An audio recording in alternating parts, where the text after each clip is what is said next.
One of those 8 people behind me really is Canada's worst driver. From Sudbury, Angelina was nominated as Canada's worst driver because she controls a car as well as she controls her emotions. Oh my God! Ah! Oh, God! Don't have I am panicking. We're going to help you out, but first you're going to have to get yourself to our driver rehabilitation center. And the directions on how to do that are right here. The directions are really just a list of 50 turns that will take our motorists across a bridge and over a hill to the other side of the tracks, where they'll find our rehab center. Angelina is the next worst driver candidate. What are you in rehab for, to learn? To control my temper and to try and be more cautious, probably, and drive slower, and be more observant, and learn how to back up and drive at night, and I don't know, whatever else I can get out of it, I suppose. Angelina has already watched 6 drivers leave to the right. Turn right. But she turns left. Did she go the wrong way? Yeah, she went the wrong way. At home in Sudbury, Oh my God! Angelina's made a lot of wrong turns. I hit an old lady. I hit the rental car on the pillars in the YMCA. Smashed the car on Walmart. Angelina's friend, Christine, desperately wants her to change. Oh, I'm going. Change lanes. Change lanes. Ow! You better go now. Oh my God! Ah! Oh, God! In all the seasons of Canada's Worst Driver, Oh, I get so angry with these drivers. we've never had anyone who's this self-absorbed. Well, what about me? On the road to rehab, Ah! Ah, my God! We're turn around. Angelina is driving as if there are no rules. Is it 50 here? Because I'm doing 100. Are you doing 100? I wasn't even looking. Oh. It's 50. Whoa. Ooh, that was close. Holy I was thinking, but whoa, wrong side. Whoa. All of Canada's worst drivers are on the road to rehab. Angelina's running red lights. That was a yellow man. The only driver still on the road to rehab has almost made it. Is this it? Is this it? Look at me. I drilled on myself. Is this it? Is it? Hey! Ow, that hurt. And there she goes. Just getting ready to reverse takes Angelina almost 1 minute. Do you do a lot of reversing? No, I didn't know that was going to be this tight. Is Angelina kidding? She has meters of space on every single side of her. That way, are you going to hit his car? I'm going to hit it? Hit what? Angelina is about to lose her license. I get it back, right? Maybe you'll get it back. So funny. Graduates get theirs back. Me. Hmm? Me. You! Me. I won't be Canada's worst driver. Because I'm the best. I'm going to be Canada's best driver. Before we begin training Canada's worst drivers, we're going to need to evaluate their skills on one of our closed courses. Now, to make sure that they're able to get through this course perfectly, it's very important that we give them a car that handles with impeccable precision. So, obviously, the right car to give them is...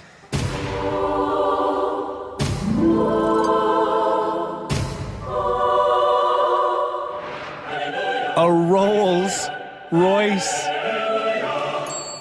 Because, you know, when it comes to impeccable handling, this brand really is the Rolls Royce of cars. It's a Rolls Royce, I can't believe this. The assessment challenge begins in reverse. It starts with just a straight line back up. The straight part lasts 20 meters. Yeesh. Now I'm in a little bit of a swing part. I'm going slower than I usually would because I would be mortified if I scratched the Rolls Royce. I'd probably be fired, too. Now we're in the tight spot. Phase 2 of the challenge is turning around inside these concrete barriers. For me, getting the rolls spun around takes a 27-point turn. Oh yeah, and I am done. Whew. The final component is a slalom, where I must weave in and out of the pink and blue people going 45k an hour. There I'm at 40, I'm at 40, 45. And I maintain my speed. With every swerve, I keep both hands on the wheel directly opposite each other. At the white line, I'm finally allowed to hit the brakes. Whew. The entire challenge took me 14 minutes. Now let's see how Canada's worst drivers do. Angelina's next.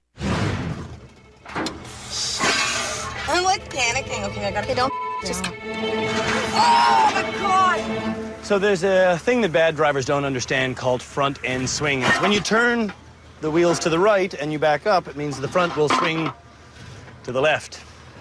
I'm getting steel toe boots for this job next year. Where's my makeup?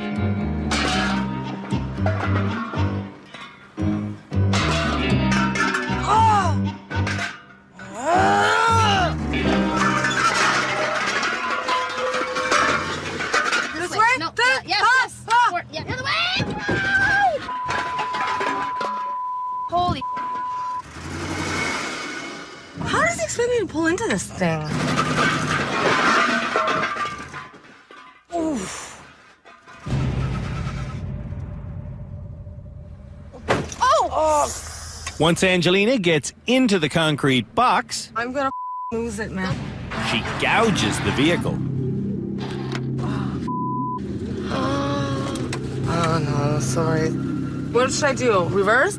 But she does get out her makeup in preparation for the slalom. On her number 1 slalom attempt, Oh my God! Angelina goes less than 20k an hour. And instead of steering around the pedestrians, she starts personally assaulting them. Oh! Oh! Oh! Oh my God! I think I'm broken nail. I think Angelina needs encouragement to reach the speed. Oh my God! Oh my God! That was the worst thing ever! Angelina needs serious rehab. Oh, panic attack, man. Our waiting experts are about to meet Canada's worst drivers face to face so they can dish out the ugly facts. The question for Angelina is, how many Canadians die a year because of distracted driving? Yeah, okay, see, I forgot what the question was. Is that your phone? Yeah. But she'd rather go answer her phone. Oh, where is it? Damn it. I'm coming. Hello?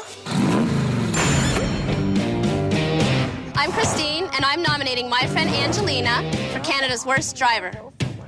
In her hometown of Sudbury, What does that sign mean? I don't know. It's a checkerboard or something? unemployed Angelina I'm going. spends several hours a day in her car.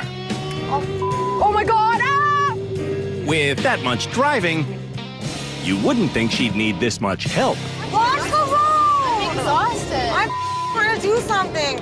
It's teamwork, teamwork. We always tell people that they drive where they look. And in general, that is true. But sometimes you need to look behind you while you're moving forward. The technique is called a shoulder check, and it's done to see if it's safe to change lanes. Oh, if you don't shoulder check, you might cut somebody off. And, well, that could make them really flip out. Our shoulder check challenge will make sense when you see me driving. Here I go. It's a bit of a turn to get in. I'm at 60. Man, it feels fast in this lane. I'm only at 60. Okay, pause right there. See these two signs? Drivers on this course have to be going 70 an hour when they pass these signs. Then, they have to swivel their heads to look behind them in what's called a shoulder check. If they see the other side of the sign is red, that lane is closed. But if the sign is green, that lane is safe to merge into.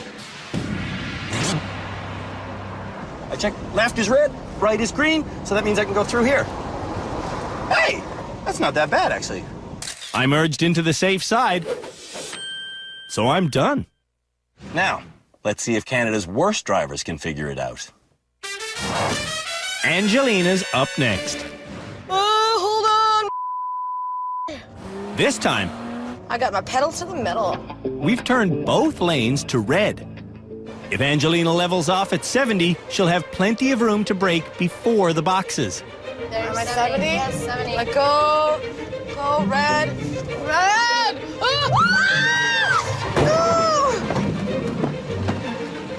Oh, she's still going. Angelina fails to stop completely. Tried to stop. I really did, didn't I? Yes. That was pretty scary. And then you kept going a little bit after. It kept going.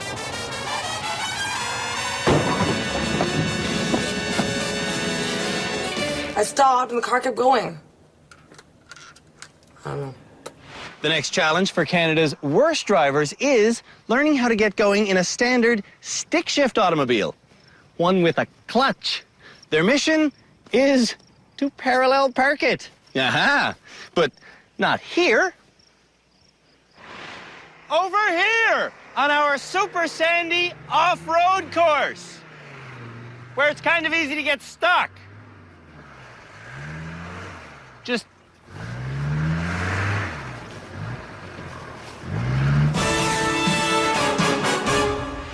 this challenge starts in a really loose parking spot in a four-wheel drive Jeep. Actually, this vehicle is called a G-Wagon. And drivers must take it around a 300-meter loop through the woods. So they come over this, over this, over this. Woohoo, I just made that turn. When they make it over the steep hill, they're back at the really loose parking spot. Now, I have the dubious honor of parking behind a Pinto. In their stick shift lesson, Canada's worst drivers were also shown how to parallel park. You get bumper to bumper with the car you want to park behind, start pulling back, turn the wheel hard over until you're at about a 45, and just weave it back in place. Piece of cake. The whole challenge takes me less than 2.5 minutes. Now let's see how Canada's worst drivers do. Angelina's up next. Ah! Clutch, clutch, clutch. What's clutch? Which one? Ah! Clutch. Ah! If Angelina was a character in a movie, Oh my god! Oh, why is it moving like this? you'd think she was way too far-fetched. But Angelina is as real as her Ontario driver's license. Stop moving! Angelina does park, but you don't want to witness that. I stalled about 23 times, so it was pretty good for my first try. Here we go. Do you know the best way to travel? In the back of a limousine. During our next challenge, the 8 nominees for Canada's Worst Driver will be chauffeured around. When they're not sitting in the back here relaxing, they'll sit up front, being the chauffeur. All they have to do is drive 1 lap of our figure 8 course, but in reverse. The 8 is a little wider than a normal car lane, so reversing around it should be easy. Angelina's next. Angelina peels off the starting line and crashes into the first corner. Okay, turn your wheel. She has no clue where the car is. The car is completely off the course.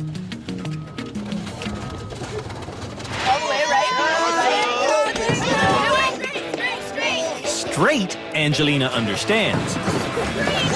But if you tell her to reverse to her left, she doesn't know which way is right. I just couldn't understand if it was your left and right or my left and right. But it's the same left and right.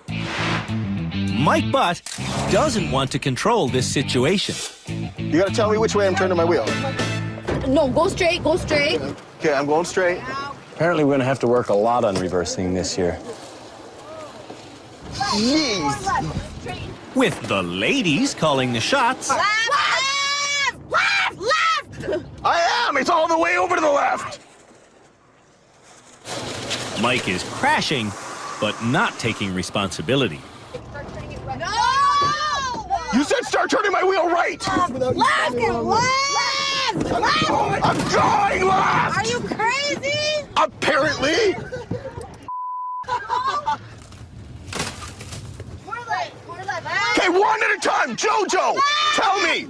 Nobody else talk, please! Not even in the freaking car! Turn left. Angelina, just shush, all right? You're not helping the situation. Well, you're not helping it either. Okay, I told you to shush!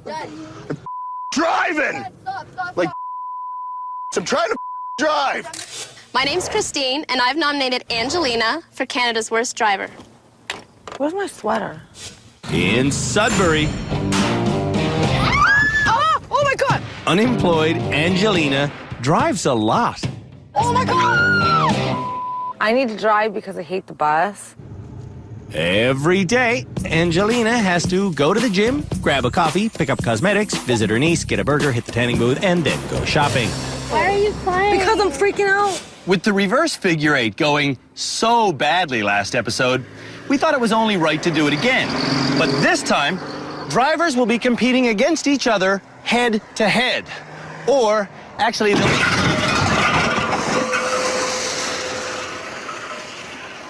they'll be going rear to rear, as it were.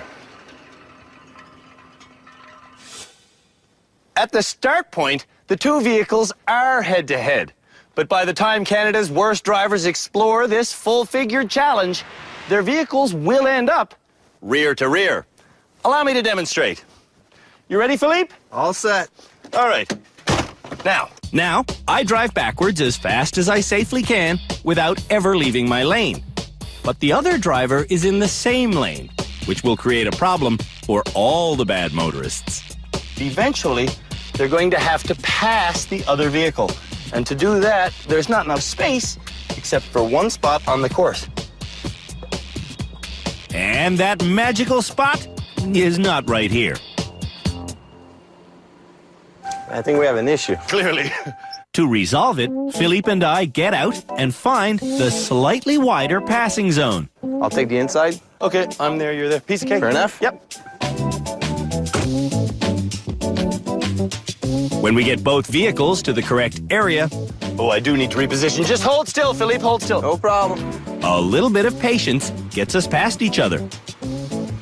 Piece of cake, eh? See you later. As we head for the finish line, I have almost no ground to cover, but Philippe still has to make it all this way.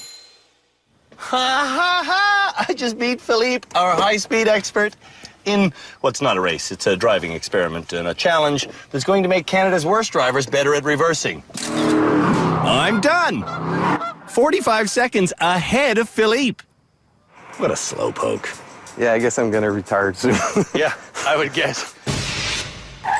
Up next is Mike and Angelina. I'm going to drink the coffee. Go! Christine is trying to make Angelina drive with two hands. You're not don't. taking the coffee. Why? Why are you here? Throw it out. Why? I'm not throwing it out. I can do it. You with one hand. It's not rocket science. If I throw it out, that wouldn't make me happy. Driving with a smoke and a coffee is driving without due care and attention. And in police language, that's careless driving. Just throw it out. Like, really. I'm not gonna stay here. Don't cry. I'm not happy. I can't even think. Oh, I can't even. Drive, like, way ahead. No care. I can't even think. Why couldn't I just have the coffee? I would have been happier. Whenever Angelina drives unhappy, she's unsafe. I'm so upset. I'm just trying. Are you okay? No, I'm not okay. Oh, for sakes. You're gonna have my car.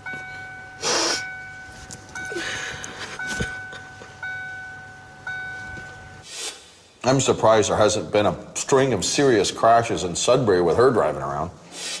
I let Angelina go get a coffee so I can learn how she manages on real roads.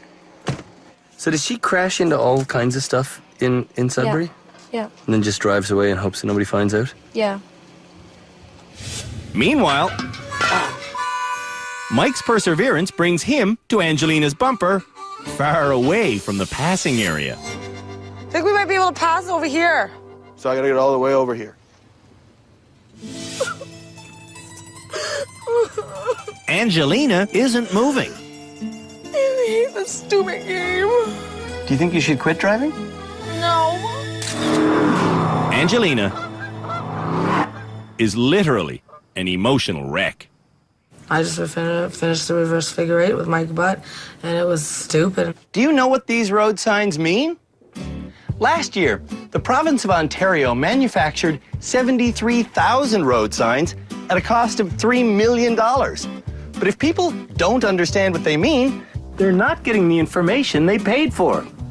Play along now and see how many of these images you understand as Canada's worst drivers try to decipher road signs. You're driving along and you see that sign at the side of the road. What's it telling you? The color's supposed to mean something? Yes, orange signs always relate to construction. Green signs always relate to the highway. I don't know. It's a maple leaf. Brown signs contain tourist information. Yellow signs are always cautionary, like this one, meaning sharp right turn ahead. It looks like a taxi thing. He should have seen this one. An X. Is it a railroad ahead? It is, isn't it? Angelina can't even recognize I don't know. the sign for an upcoming school bus stop. What the is that? I don't know. Angelina recognized the picnic table, but that's all. It's gonna make me look like an idiot, man. You can make a car move sideways, but the more we do this show, the more we realize that's a skill bad drivers just don't understand. The next challenge for Canada's worst drivers is learning how to shift a car laterally, using a technique we call the S-turn. The course for this challenge is an S, and the car for this challenge is an S-Car Go, made by Nissan.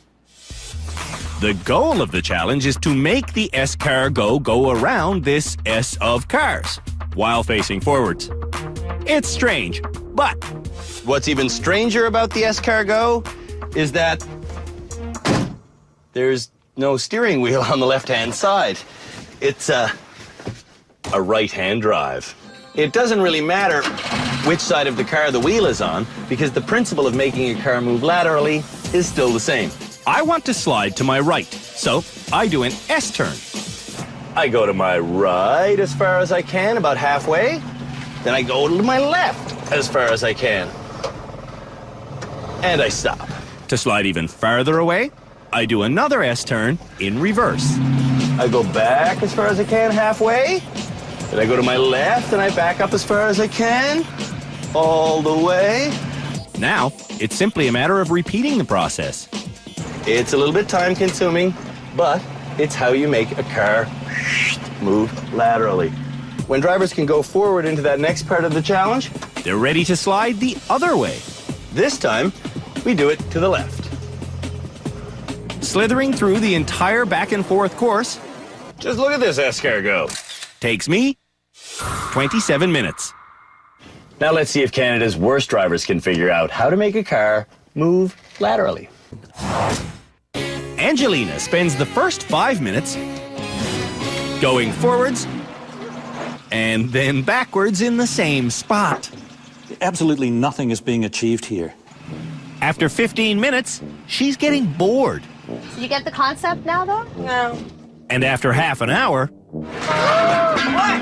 It's just. Angelina has better things to do. Hello? Hey, how's it going? She's having trouble doing this task, and she takes a phone call. You just hit that car while you were on the phone. Hitting cars is nothing to Angelina. On a scale of 1 to 10, I did a 9.5 on the S thingy. And on a scale of 1 to 10, I think she did about a 6. Are you drunk? To teach Canada's worst drivers exactly where their sides and corners are, their next challenge is to run through our annual Eye of the Needle course. And this year, they'll be doing it in a lowrider pickup truck. This year, there are 4 arches the drivers have to get through, and the voyage won't be automatic. This lowrider pickup is a stick shift. So, they have to go from first gear to second gear to third gear to fourth gear while they travel through the arches. To do the Eye of the Needle, the secret is to look where you want to go. I want to go through the final arch at 70 kilometers an hour. So I'm going to look through the arches, never at them. When I learned to drive, I looked right in front of the car. But since I started hosting the show, they said, don't look right in front of the car, look where you want to go, far away ahead. And that's what I do. Now, I don't look at the arches, I just look where I want to go, and everything works out perfectly. That is the most important lesson in driving. Look where you want to go, and you'll go there. Now let's see how Canada's worst drivers do. Angelina is up next. Come on, Angelina. You can do this bad boy good. Angelina thinks she's in third gear, but she's only in first. Fourth? Now she's in second gear, but she's almost melting the engine trying to get up to 70k an hour. I gotta go fourth. Watch where you're going. Fourth gear. Fourth gear. Look where you're going. No, don't. Did I do it? I missed the first two? For the millionth time, Angelina is not an actor. I just did the Eye of the Needle and I did so good. I only demolished 2 things. Commuting used to only be about getting yourself to work. Nowadays, though, people work while they commute. You got phone calls in your ear, you got emails on a little handheld device, you've even got computer monitors in the dashboard. Cars are not desks, people! I'm just gonna write myself a little note of that, actually. To demonstrate why doing other things other than driving is dangerous while you're behind the wheel, the next demonstration for Canada's worst drivers is to do things like drink coffee while motoring. Do we get it? I think we got it. Angelina from Sudbury is the next bad driver. Wait, my phone's ringing. Before Angelina begins her non-distracted test lap, Hi, Mom, what are you doing? she's distracted by a real call. At home in Sudbury, Christine nominated Angelina as Canada's worst driver because Angelina is constantly distracted. Whoa, today's telling me I went in the other lane. Oh, I wasn't watching. Watch the road. I'm exhausted. I'm trying to do something. It's teamwork. While driving, Angelina likes to talk on the phone Hi. and apply lip gloss and text and put on foundation and eat and spray her hair and drink and add more spray and cry and then reattach her lashes. I'm a multitasker. On the rehab center's distracted driving course,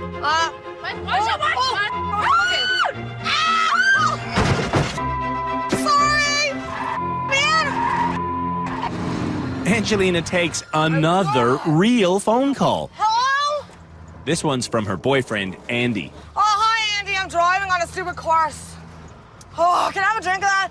Ow. Oh, my God. Does she know what distraction actually means? I don't think so. What are you doing? What are you up to? This is probably the worst example I've ever seen of distracted driving. She's doing nothing right. Ah, okay, keep talking. I'm listening. Holy. Ah! Oh, what? Oh my God, we're gonna die. We're stopping Angelina because she blew a tire. You didn't even notice that your tire blew? No. I've never blown a tire before. Am I supposed to know? Oh, lipstick. Oh, look! It's the four-way intersection of uncertainty. If two cars show up at a four-way stop at exactly the same instant, like this, which one of them is allowed to go first? The answer, of course, is the car on the right. The car on the right always has the right. The next challenge for Canada's worst drivers is to show us how much they know about the rules of the road. Hey, pedestrian! No, pedestrian! You're driving along a highway at 100 kilometers an hour in the right lane, and up ahead on the shoulder you see an emergency vehicle with its lights flashing. Show me what you should do. The correct thing to do is slow down and safely change lanes. Oops, sorry, no. The lanes merge into one. One car in this lane, one in that. Show me what should happen. The driver with the full lane should maintain their speed, while the other vehicle should yield and fall behind. That's what I do. That ain't driving behind no. What should you do at a flashing yellow light? A flashing yellow light? Flashing yellow light. Turn the around because I've never seen a flashing yellow light before. What should Angelina do if she's behind a slow car in a lane with one yellow line? Possum. The next question is how to take a left turn through a large intersection. Which lane would you go into here? Whichever one was clear. Angelina gets 4 out of 10. Whatever, I don't play a stupid game anyway. If you are thinking about buying a new car, please don't get a vehicle that's more powerful than you can handle. Sports cars are pushed by spinning rear wheels, and if you give them too much gas, you'll create a rear-end skid. Learning how to control a rear-end skid is the next challenge for Canada's worst drivers. Or to be a little bit more specific, we're actually going to teach them how to do donuts in a Corvette. And we're not teaching your granddad's donuts either. These are drifting donuts. What does this teach people, Philippe? Well, obviously, a common mistake when people get into a rear-wheel skid is that they will look towards the skid where the car is going instead of pointing their eyes where the car should be going. I'll show you how it's done. So I'm just gonna go around a few times to get a feel of this. I learned to do a drifting donut 3 years ago, right here at the rehab center. If I jam it, there's the back tire, let's go. Look at that, all the way around. Ooh, so close. I got greedy. I got 3/4 of the way through it and thought that I had it. Okay. All right, my second attempt. Around, I'm counter steering. Everything is going right. There's the hole. Get out of there. Woo! Yeah. And that's how you do a donut ugly style. Yeesh. One of the nominees should do a better donut than that. Angelina is next to learn how to make a drifting donut. Oh my God. But our expert Philippe might be going a little too fast for her. Oh my God, I think I'm gonna throw up. Think you could do this? No, I don't know. That's so scary. Facing fears Oh, whoa. All right, here I go. is part of rehabilitation. Oh, I can't do this. I'm gonna throw up. I can't do it. I can't do it. The amazing thing is, Angelina's doing well. Stay on the gas, stay on the gas, stay on the gas, stay on the gas, stay on the gas, stay on the gas, stay on the gas, stay on the gas, stay on the gas. Wow. Oh my God. You did it. High five to that, man. You think you'll do well for your challenge now? Right, man.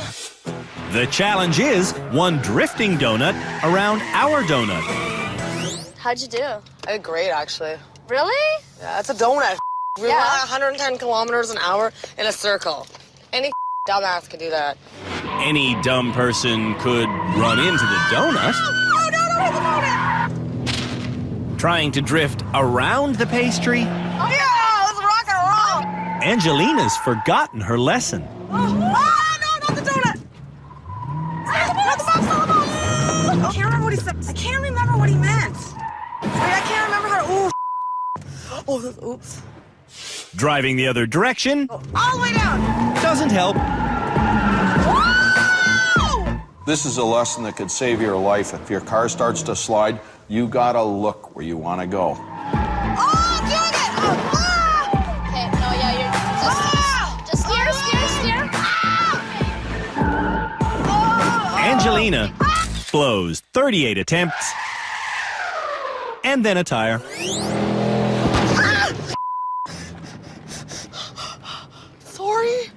If you're a fan of Canada's Worst Driver, there are some challenges that you just know are going to happen. And this next challenge is one of them. To show our students just how herky-jerky their vehicle handling is, it's time for the water tank challenge.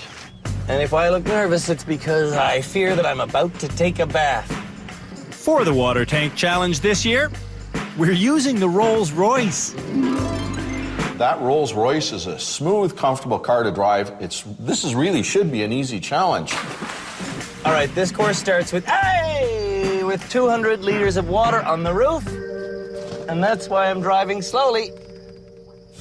The water on the roof will pour into the vehicle if drivers get it sloshing with fast stops and starts. So I'm stopping slowly. And I start slowly. And quickly, I'm in the precision steering section. Piece of cake. This is actually nice and wide. But then the course narrows. I predict some frustrated people around here. Holy moly, this is tight.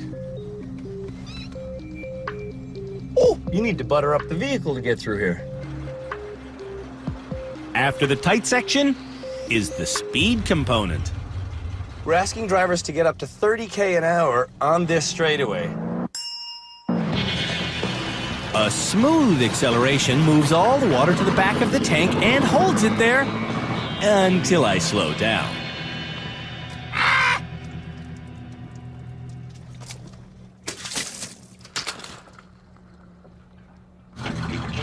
After the straightaway, there's a steel corral that leads to a final reverse where drivers have to hit 20K an hour. I have a bad feeling about this, but I'm just going to try it. So here we go. I'm lined up. I'm accelerating. I'm gonna... And I reach 20. Well, that's okay. I'm surprised. That was easier than I thought.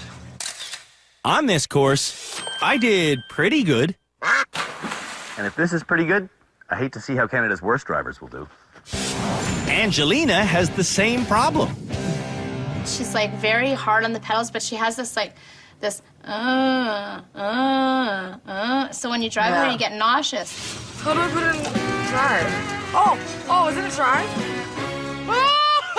I'm terrified! Don't. Just drive gentle and it won't happen.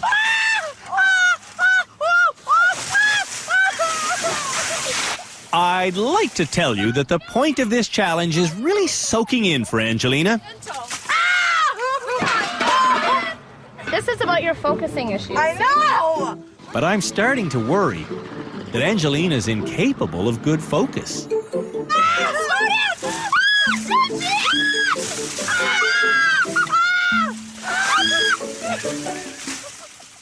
On the final reverse... Is this reverse? Push it to the floor. Oh, that's not reverse, sorry! Angelina sinks completely. Watch where you're going. Oh, hit the floor! I can't see! I can't see! I can't see! I can't see! Angelina won't be graduating this episode. Did I win? When Arun showed up in rehab, he knew how bad he was. I could possibly be the Canada's worst driver.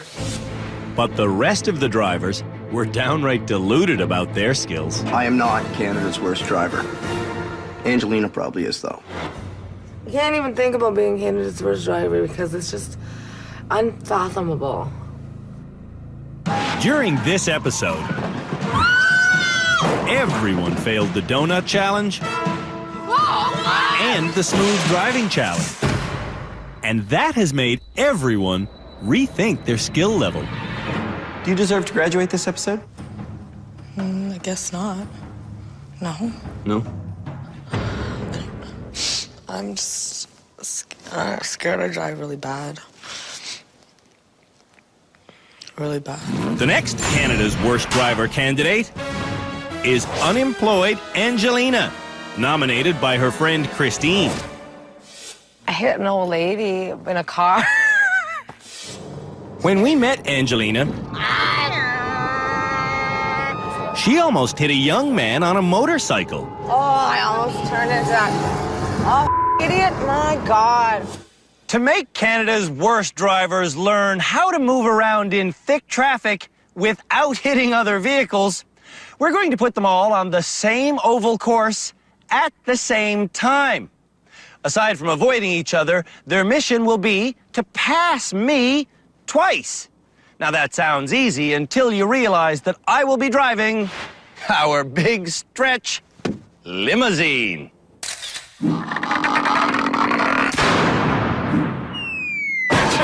Luckily, I will only be going 25k an hour. To execute a safe lane change, drivers must follow 4 steps. Do you want to go over what exact the order is first? Probably should. Okay. So it's check your mirrors. Check your mirrors. Signal. Signal. Then your shoulder check. Shoulder check. And then pass when it's safe. Okay. Here's the logic. You check your mirrors to see if the coast is clear. You signal to tell other traffic what you want to do.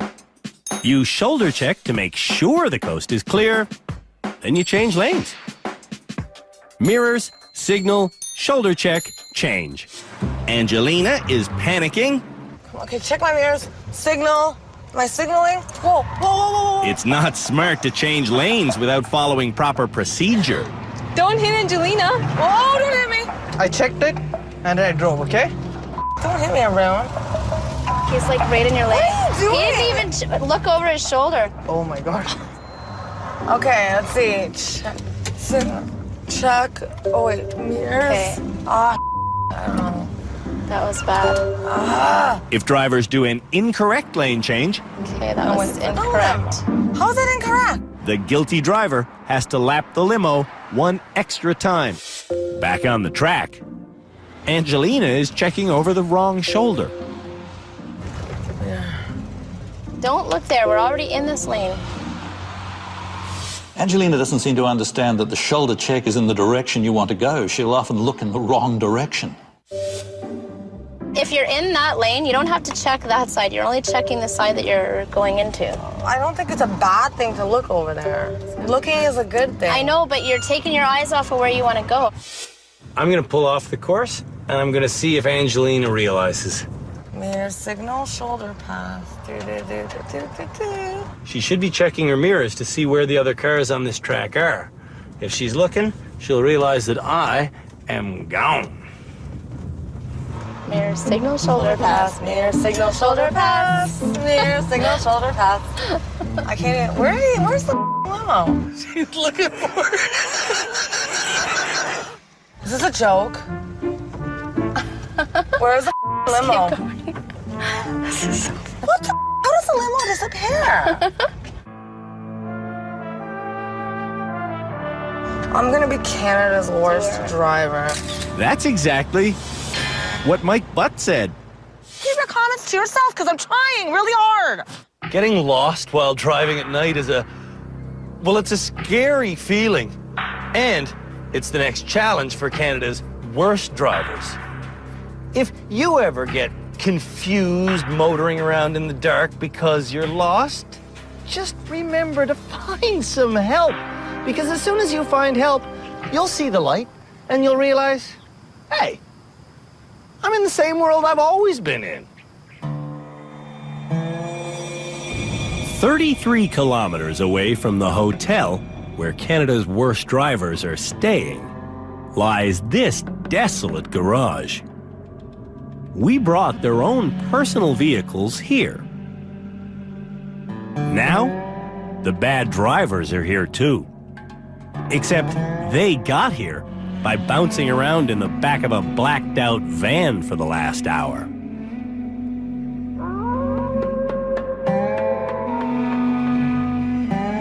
Welcome to the middle of nowhere, everyone. You're lost. You're gonna have to get yourself back to the hotel. Oh, dude, we're hooped. Odd that you should say that to Jody because he's not who you're driving with. Oh, what? For this challenge, drivers have to leave with someone else's nominator. You can do whatever you want. I'll see you at your hotel. We're putting the bad drivers on empty public roads because we want to see if they've really been learning what we've been teaching. I can't drive at night. Neither can her car. The headlights don't work on the car. Want to see the headlights? Does anybody see the headlights don't work on this car? I can't drive. They don't work. They don't work. I'm not getting in the car. Didn't anybody check this? Oh, we checked it. And we learned that Angelina's registration has expired. So we had to tow her car here. To teach Angelina that an unregistered car can't be driven, she has to get it out of here without driving it. Are we just going to stand around like idiots or what? 15 minutes later, Oh my God, Andy. Angelina's talking to her boyfriend in Indonesia. And the car lights don't work on this stupid car. Andy is half a world away, but Angelina wants him to fix the car's headlights. When are you coming home? Meanwhile, back at the garage where all this started, Angelina is waiting on a tow truck to come and rescue her unregistered vehicle. So you know any show tunes? No. Meanwhile, back at the garage, Oh, I don't know what to do.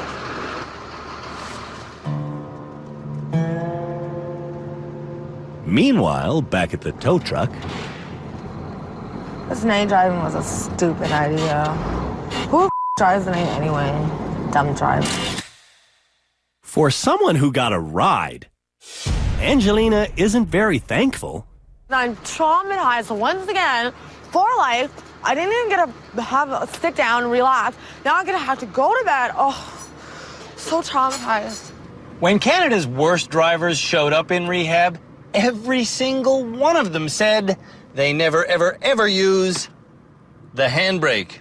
Now, for their next challenge, the handbrake is going to play a crucial role because we're showing them. Oh. Well, we're showing them the fastest way to turn around. And the fastest way to turn around is a maneuver called a forward handbrake J-turn.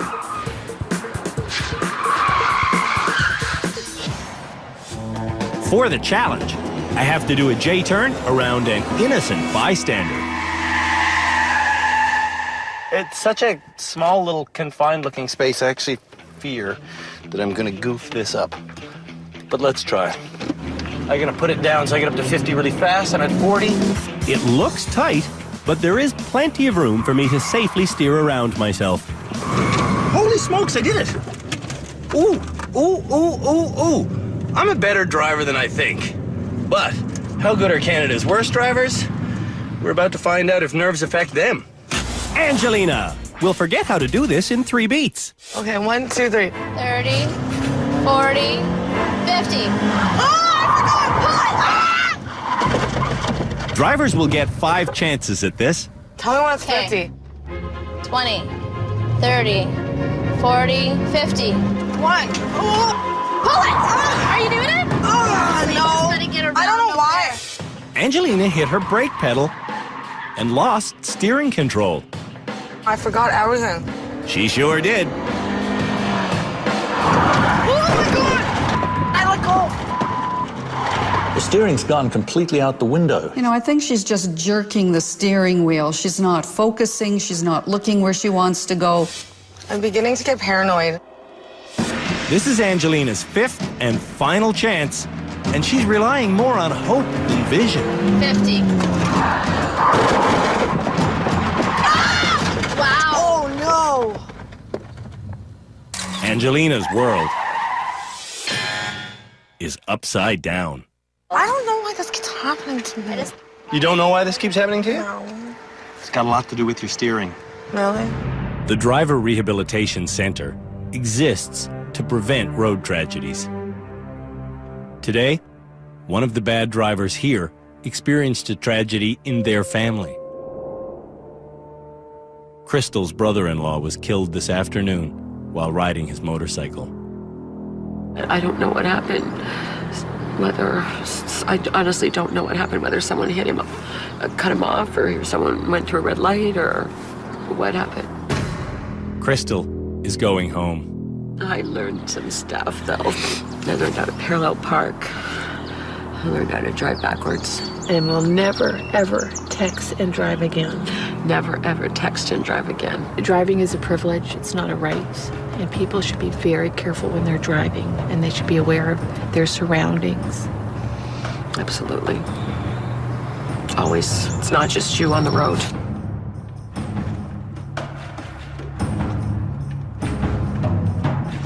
The driver of the car that struck Crystal's brother-in-law was criminally charged with failing to yield.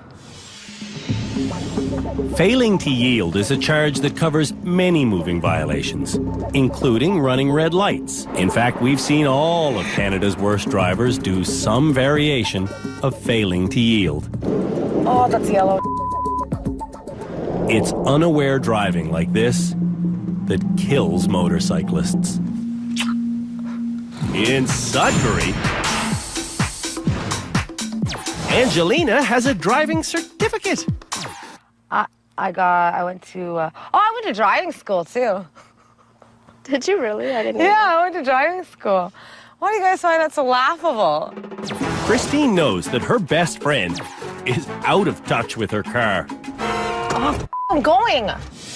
Angelina has never even learned how to put gas in it. What the? Every Monday, the father of Angelina's boyfriend picks up her wheels and fills the tank for her. Christine, did I break it? As part of his day job, our high-performance instructor, Philippe, teaches good drivers how to do some pretty intense maneuvers, like a skidding 180-degree turn while in reverse. Next, he'll teach that technique to Canada's worst drivers. Why? Well, so they can learn that car control is still in their hands, even while they're skidding seemingly out of control. To do this maneuver, reverse at 30 an hour, release the gas pedal, and then steer. The quarter turn makes the vehicle unbalanced. The full turn whips it around. All right, for the challenge, it's the exact same thing with the added pressure of doing it inside this confined area. At 30 an hour, a quarter turn one way and a full turn the other will result in a controlled skid. Here we go. Okay, going back, steer, steer, steer, and I'm in the box. Whoop. Oh, no, no, no, no, no! Oh, I just made it out. Just making it. Is making it. Now let's see how Canada's worst drivers do. Angelina learned this maneuver at 30 an hour. But on the challenge course, Tell me 50, tell me 50. 50. Angelina can't remember the correct speed. Is it 50? 50.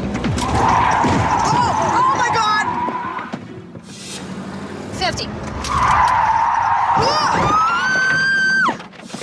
She's consistently too fast, taking her hands off the wheel, closing her eyes. Oh. Oh, Angelina is a hands-on learner, That's fast enough. That's fast enough. but she's a fast forgetter. Go. Now. Bingo.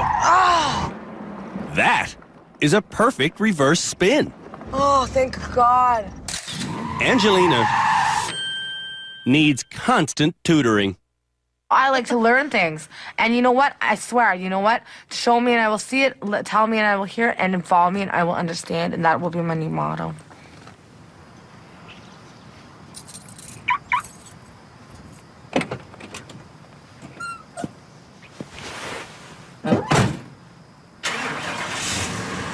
Knowing where your wheels are is a very important aspect of driving. If your wheelbase is too long, well, you just won't be able to make a sharp turn. That's why trucks always take wide turns. Do Canada's worst drivers know where their wheels are? We're about to find out.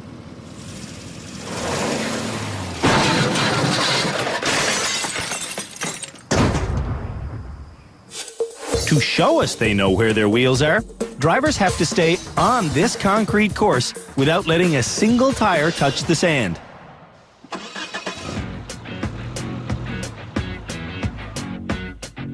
I just drive along, carefully, slowly. Geez, I was told this was difficult. Well, the back's sliding into place. That makes it even easier. This challenge, in the grand scheme of things, is fairly easy. But how will Canada's worst drivers do? We're about to find out. That's too easy. Angelina's next. I can't even see. That's why you're supposed to know where your wheels are. When things go bad for Angelina, she often lets go of the wheel. Scary. Angelina's reversing is also scary. Don't tip over, don't tip over. Come to think of it, Oh my God, I can't do this. We're going to tip. everything about Angelina's driving is scary. You have to go tip on my side now. What the? Did we touch it? Why did it move like that? Oh, what did we do now? I quit. Angelina thinks rehab is for quitters. How did that manage to happen? Oh, man, hell. Mike Butt is terrible going slow. But he steers surprisingly well at high speed. And that's how you do that. When I met Mike, he said his speed skills come from pushing shopping carts with cars. I actually got one up to 100 miles an hour, not kilometers, but miles an hour. It's a game where you push the cart towards a goal. Then you just hit the brakes and just watch it continue. And the better driver you are, literally the faster you can go with it? Yeah. If pushing a shopping cart made Mike Butt talented at high speeds, maybe it will work for all of Canada's worst drivers. We should make that a challenge. Awesome. We call this challenge shopping cart hockey. Mike is the shopping cart hockey expert, but it's my job to introduce every challenge. So, brace yourself. Hi, I'm Andrew Younghusband. Driving at high speed in a perfectly straight line never really happens. In order to drive in a straight line, drivers must make constant zigzag adjustments over and over again. To see how well they make these tiny adjustments, the next challenge for Canada's worst drivers is something I like to call shopping cart hockey. For shopping cart hockey, we've got a minivan, authentic shopping carts, and a goal. Andrew. Mike. Welcome to shopping cart hockey. Nice outfit, by the way. Thanks, I dressed myself. To understand shopping cart hockey, Let's see you go. it's best just to see it. Mike stick handles the slippery cart. Oh, it does want to get away from you. Yep. But he doesn't look as talented as he claimed to be. Oh! It's my turn. I'm going to start slow. I want to understand this. Holy cow, look at that. Yeah, see, she'll run from you. Regular glances up the road draw you to the goal. And concentrating on the cart focuses your steering. Come on, hook.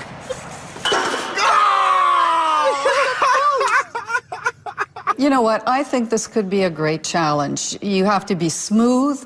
You have to have great eye-hand coordination. That really is a good steering lesson, actually.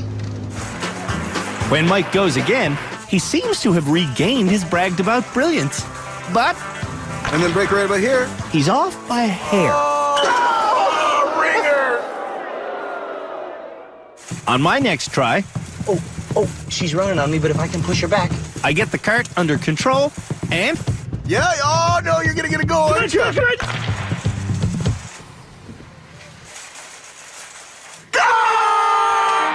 I beat Mike Butt at his own game. Thank you, Mike. Now let's see how Canada's worst drivers do. Angelina is first to push the cart. Here goes. 1, 2, 3. Oh my God! Angelina accelerates smoothly, You're 60, you're 60, you're 60. and she looks headed for success. She shoots. Oh, she misses. After a few more hurried attempts, Angelina starts to lose focus. I wish I had some ice cream. And when Angelina's focus goes, so does her steering. That one just f***ed up. Drivers get 10 breakaways on this challenge. Well, they gotta center this bad boy. On Angelina's final attempt, she stick handles well. Oh my God, this is intense. But instead of braking to shoot, Angelina passes the cart. It's like centripetal force. This challenge isn't rocket science. I think it's just science. I don't think it can possibly do that.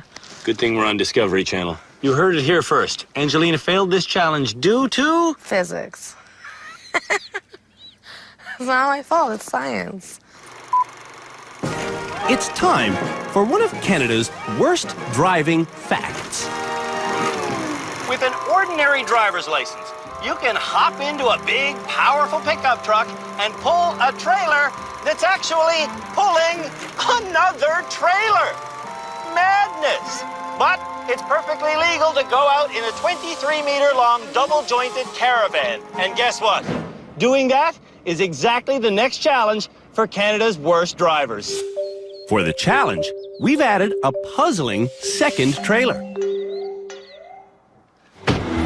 Down the road is a clearly marked turnoff directing me towards campsite number 6. She's a bouncy road. We're having the bad drivers pull 2 trailers to show them that much of safe driving is remaining calm and solving problems. Here we are at campground number 6, so I'm gonna get out and look at this. This challenge is basically a riddle.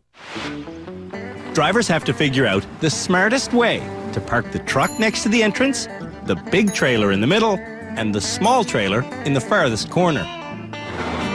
I decide to loop my way around. Okay. When I get fully looped around, I'm forwards of where I need to be. But I have no intention of reversing 2 trailers. I got a better idea. That small trailer is small. I'm gonna unhook it, and then I'll only have to reverse 1 trailer. We taught reversing just 1 trailer because reversing 2 isn't safe. This is the problem-solving part of the challenge. I hope Canada's worst drivers have enough sense to do this. So there goes that. Ooh. Easy to reverse a single trailer. You can just correct and correct and correct as you go back. I've gone back enough. In fact, I'd say I'm done. Getting done took me 6 minutes. Now let's see if Canada's worst drivers can do it. Angelina was taught to only drive one trailer. But when she gets to the campsite, she tries backing in both trailers. Like, the trailer is vertical or horizontal. Going back Okay, stop! and forth and back and forth and back. Whoa! Straight? Angelina makes no progress. Christine finally realizes what to do. I think we should just unhook it. But Angelina won't listen. Let's see how heavy the trailer is and we'll push it. We're not pushing the trailer. Actually, she is pushing the trailer. Oh! Whoa! Angelina gives up. Stupid trailer. Oh, I didn't turn the car off. Keep forgetting to do that.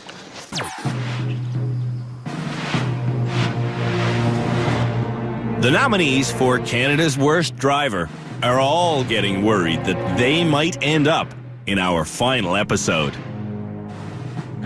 If I'm Canada's worst driver, I'm moving to live in a treehouse in Brazil and drive a bicycle all day long. Now it's time for the 5 lousy motorists to tell our experts why they feel like they should be allowed to graduate. Do you deserve to graduate? I thought I was doing better, but... In Sudbury, Angelina has a right to be on the road. I can legally drive. I got a license. See? But Christine knows Angelina should never have got the permit that preceded her license. She actually failed her written test, so the guy thought that she looked like a really nice girl. No. So he offered her a chance to answer one question to get her license. This was the question. It was, what causes the most accidents? In rehab, Angelina caused the most accidents through her excessive speed. But she still doesn't know what causes the most accidents. Sorry! It was like, what causes most accidents? A, underinflated tires, B, overinflated tires, C, and I don't remember what I answered. But You answered them. And he's like, so I picked the other one, and he was like, pick it again. That was the only one left. I was like, oh, it's so bad. And I was like, oh, gave me the license. Who are we? How did we get here? And where are the wheels of my car?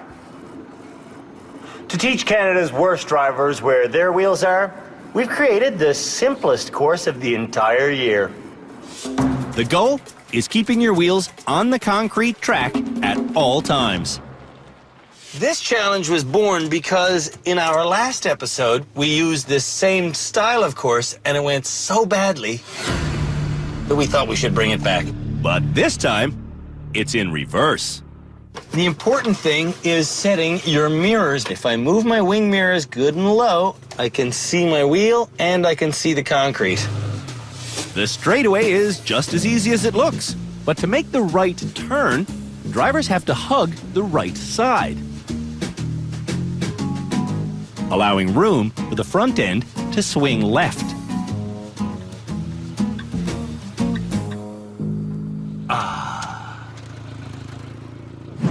Driving this course took me 5.5 minutes. Now let's see how Canada's worst drivers do.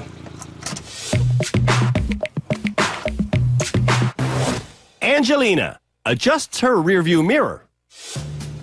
But the rearview will never show Angelina her tires. Because when you were adjusting your mirror, you were rolling backwards at the same time. Angelina wants to get a view of her rear wheels. Ow! I hate windows. But she can't think clearly. Whoa, stop moving, you stupid cracked out van. Instead of making her own decisions, What would you do to tell me? Angelina wants Christine to drive from the passenger seat.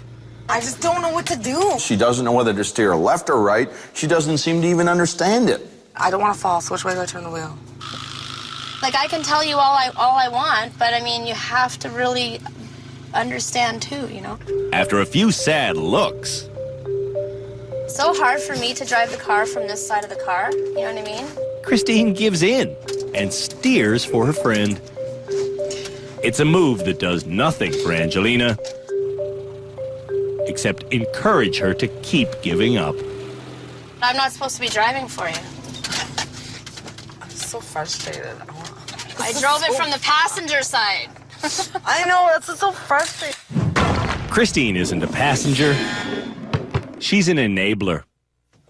You did it good. I just want to lie down.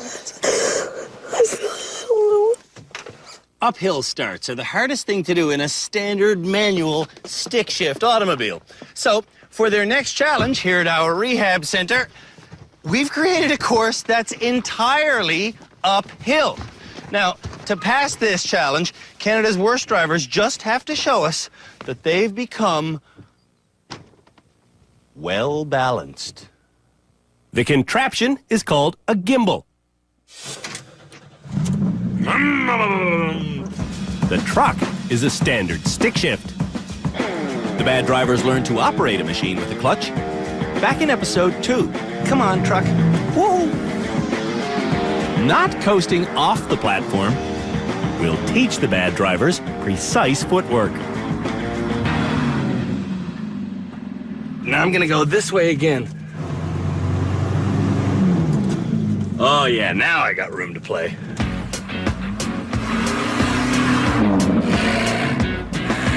Three zigzags later. Oh, I think I did it. Did I do it? Come on. Holy smokes, this thing is ridiculous. This gimbal doesn't have a large sweet spot. I gotta go uphill just this much. That's it. Hey! Balancing took me 7 minutes.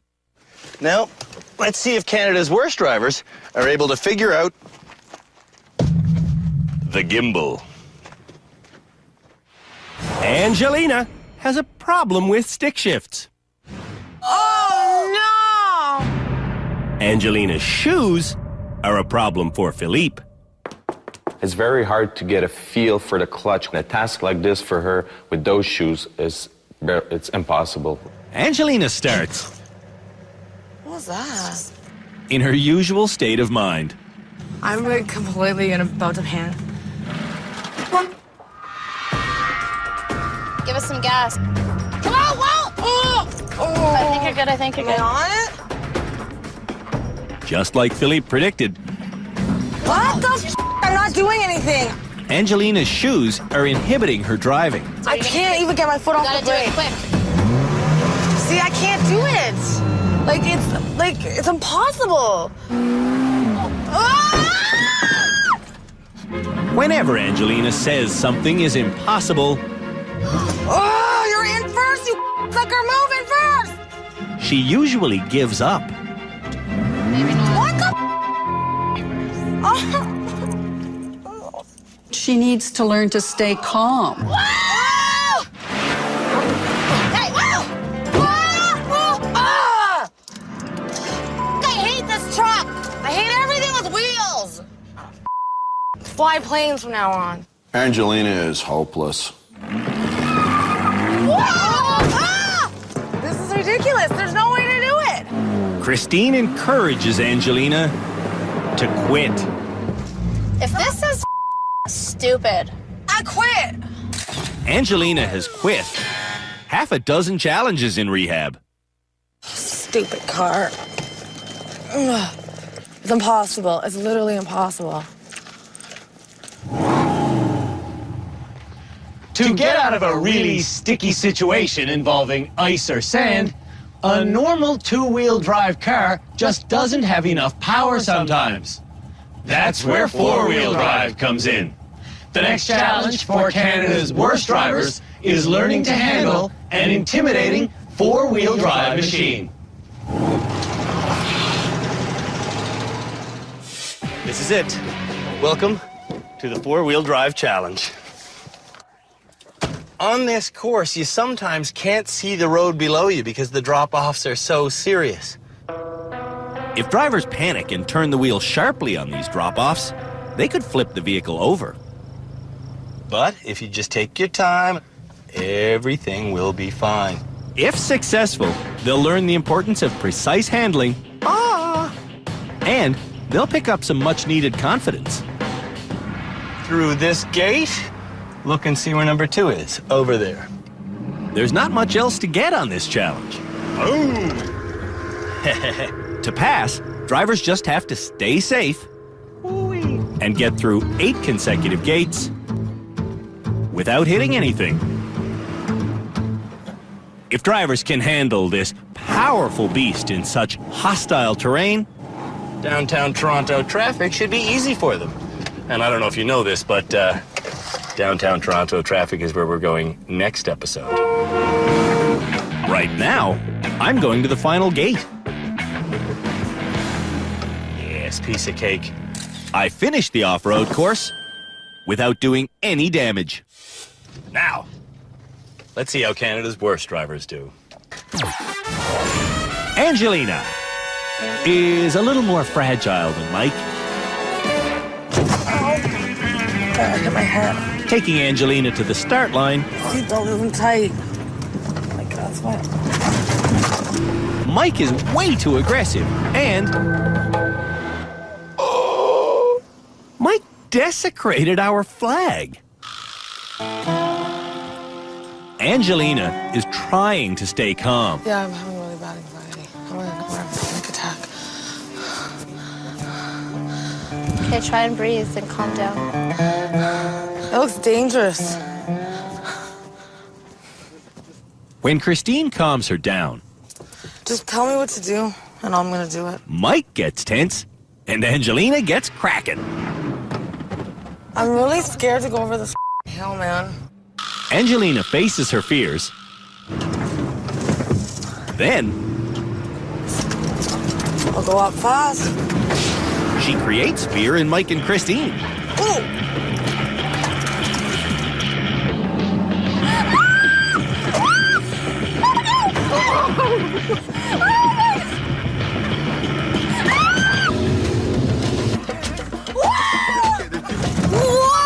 Oh my God, I'm having a wardrobe malfunction.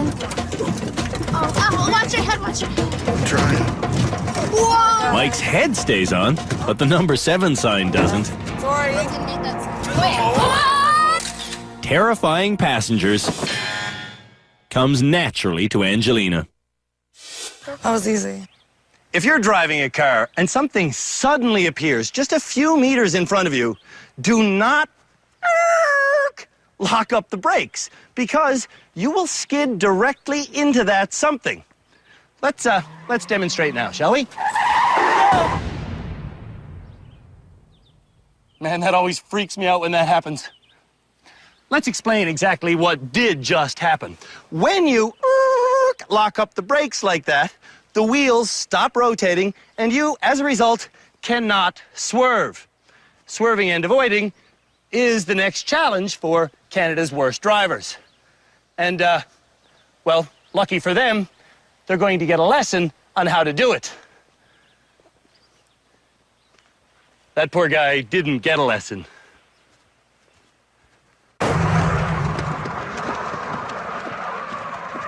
Actually, I forgot. The lesson's over here.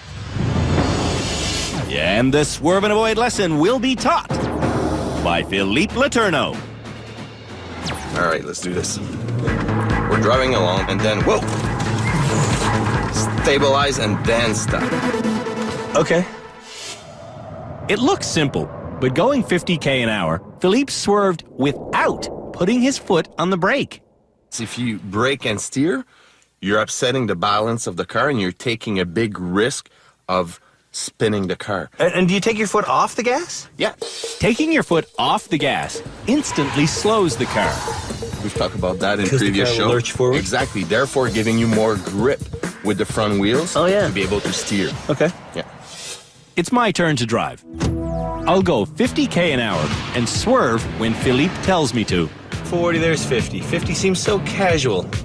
Left. 50 doesn't feel challenging at all. We gotta go faster. Increasing the speed by just 10k an hour does make it challenging. 60 and right.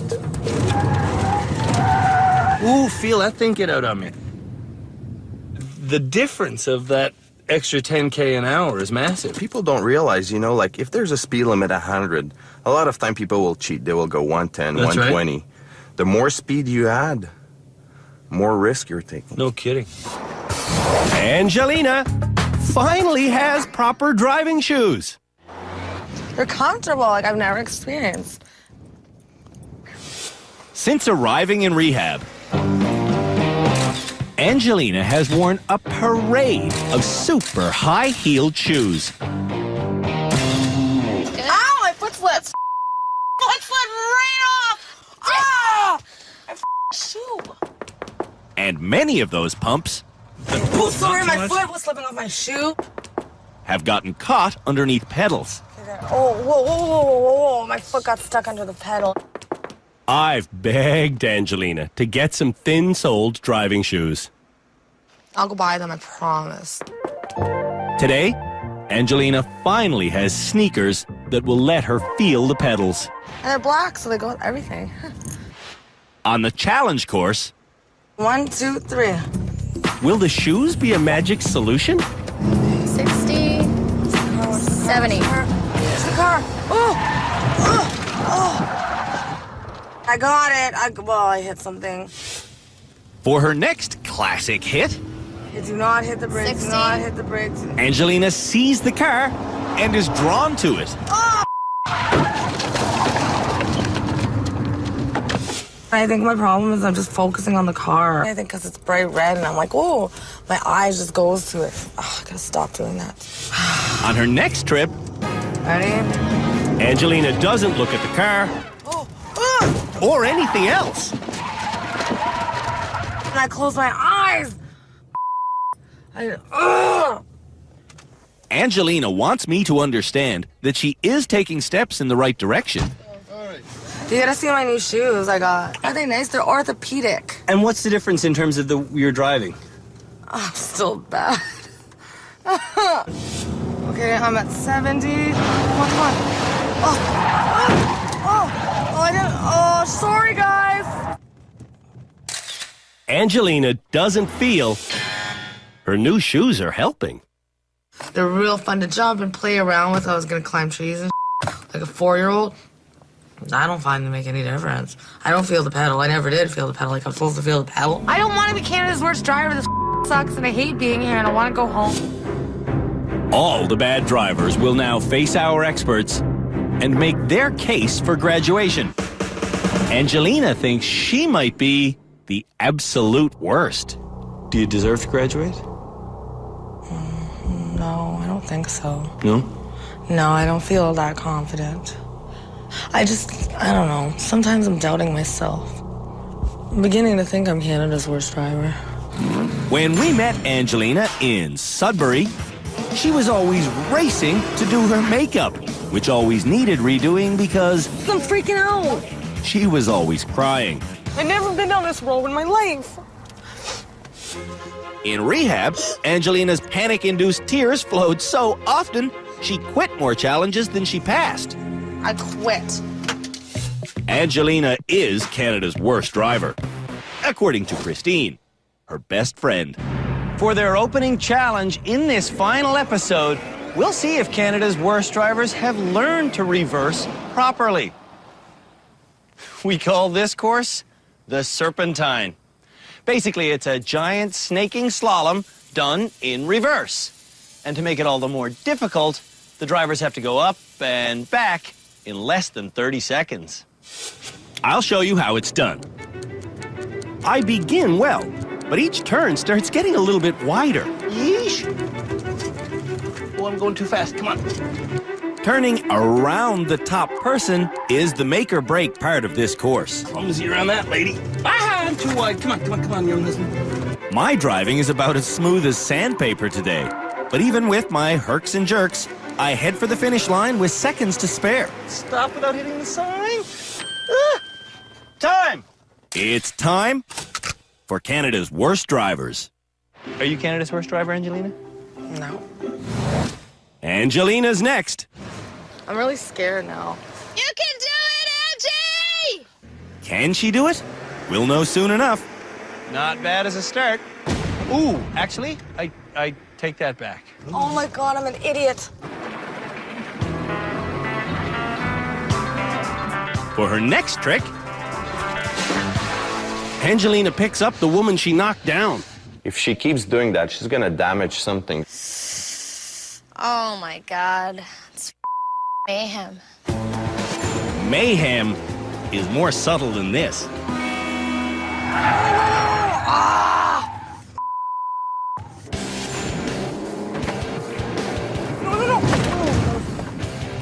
Boof, boof, boof.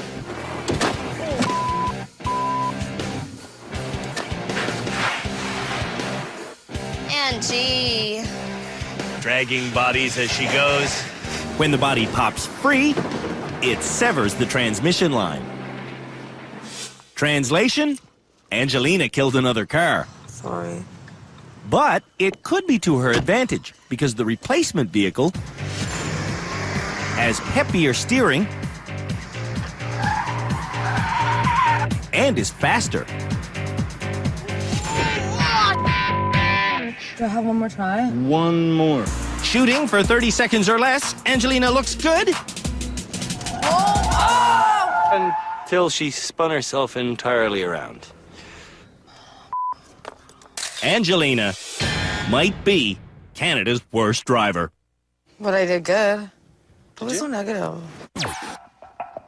On every season of Canada's Worst Driver, we put our final 3 nominees through one intense last rehab center challenge. That challenge always brings together bits and pieces of everything they've learned under our tutelage. And that challenge usually leaves Canada's worst drivers a little bit shaken up. Ladies and gentlemen, it's time for the Mega Challenge. And the Mega Challenge begins with a reverse skidding spin around maneuver.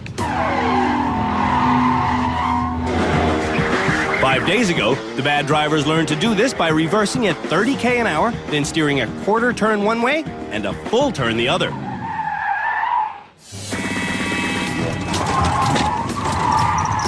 Yeah, just like that. Now going forwards, And then I gotta build my speed up to 50. and I must maintain 50 through a 5-turn slalom. Yeesh. And then through the crazy eye of the needle. When drivers pop out of the eye of the needle, they're almost at the halfway mark. Check this out. After the eye of the needle, drivers get corralled over to this turnaround section, where the precision reverse begins.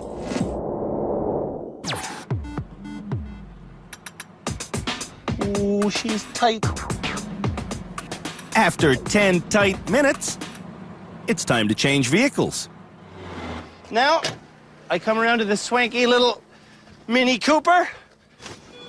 The Mini will be used for the next major piece of high-performance driving, a 180-degree skidding forward turn. The bad drivers learn to do this maneuver by swinging out to the right, then cutting hard to the left and pulling the handbrake. Wow. It's pretty good. Today, drivers have to do the spin around this blue man. Quick swerve one way, cut hard the other, pull the handbrake. Yeah. The final few meters is a reverse. There we go. That leads to the gimbal, which drivers must balance upon. Will I do it in one shot? Come on, you. I think I got it. The Mega Challenge took me about 4 pounds of sweat. Let's see how Canada's worst drivers do. Angelina will be the last through our Mega Challenge. This could be grim. For Angelina to succeed here, she's going to have to make sure she doesn't panic. Oh my God, 40. That was so bad. Oh, why do they make me panic like this? What was that, 1 second into the challenge? Don't panic.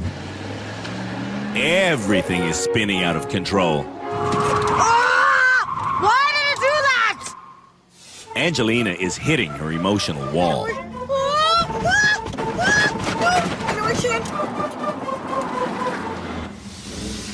At the precision reversing section, Your mirror's busted now? the car is breaking down. Angelina! Hop out, that car's toast. Yeah. It's like my mom's car used to look. So your mother runs into things too? Wow, sometimes. When the car is fixed, Angelina still needs a tune-up. Oh! As the sun sets on another season here at the Driver Rehabilitation Center, Sorry! one has to wonder Sorry! when the dawn of a new era of Canadian driving will occur.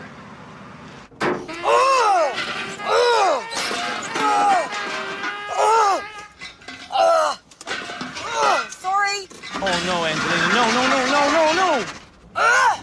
It's okay. Just a little fender bender. Just a little fender bender. We take pride in teaching Canada's worst drivers skills.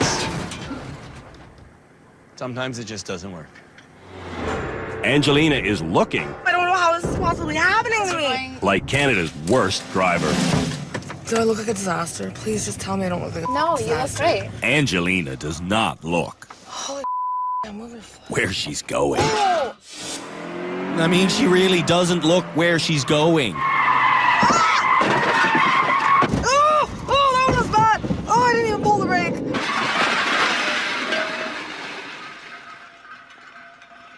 Oh my God. Oh my God. Angelina probably shouldn't drive. Should you be driving? Yeah, I want to drive.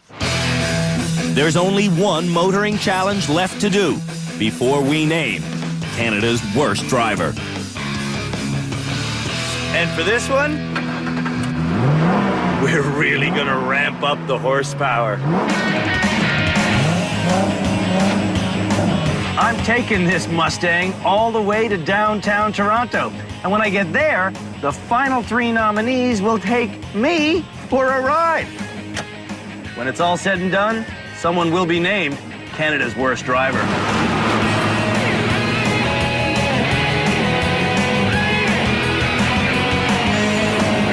Our ultimate challenge involves driving me through the busiest urban traffic in the country.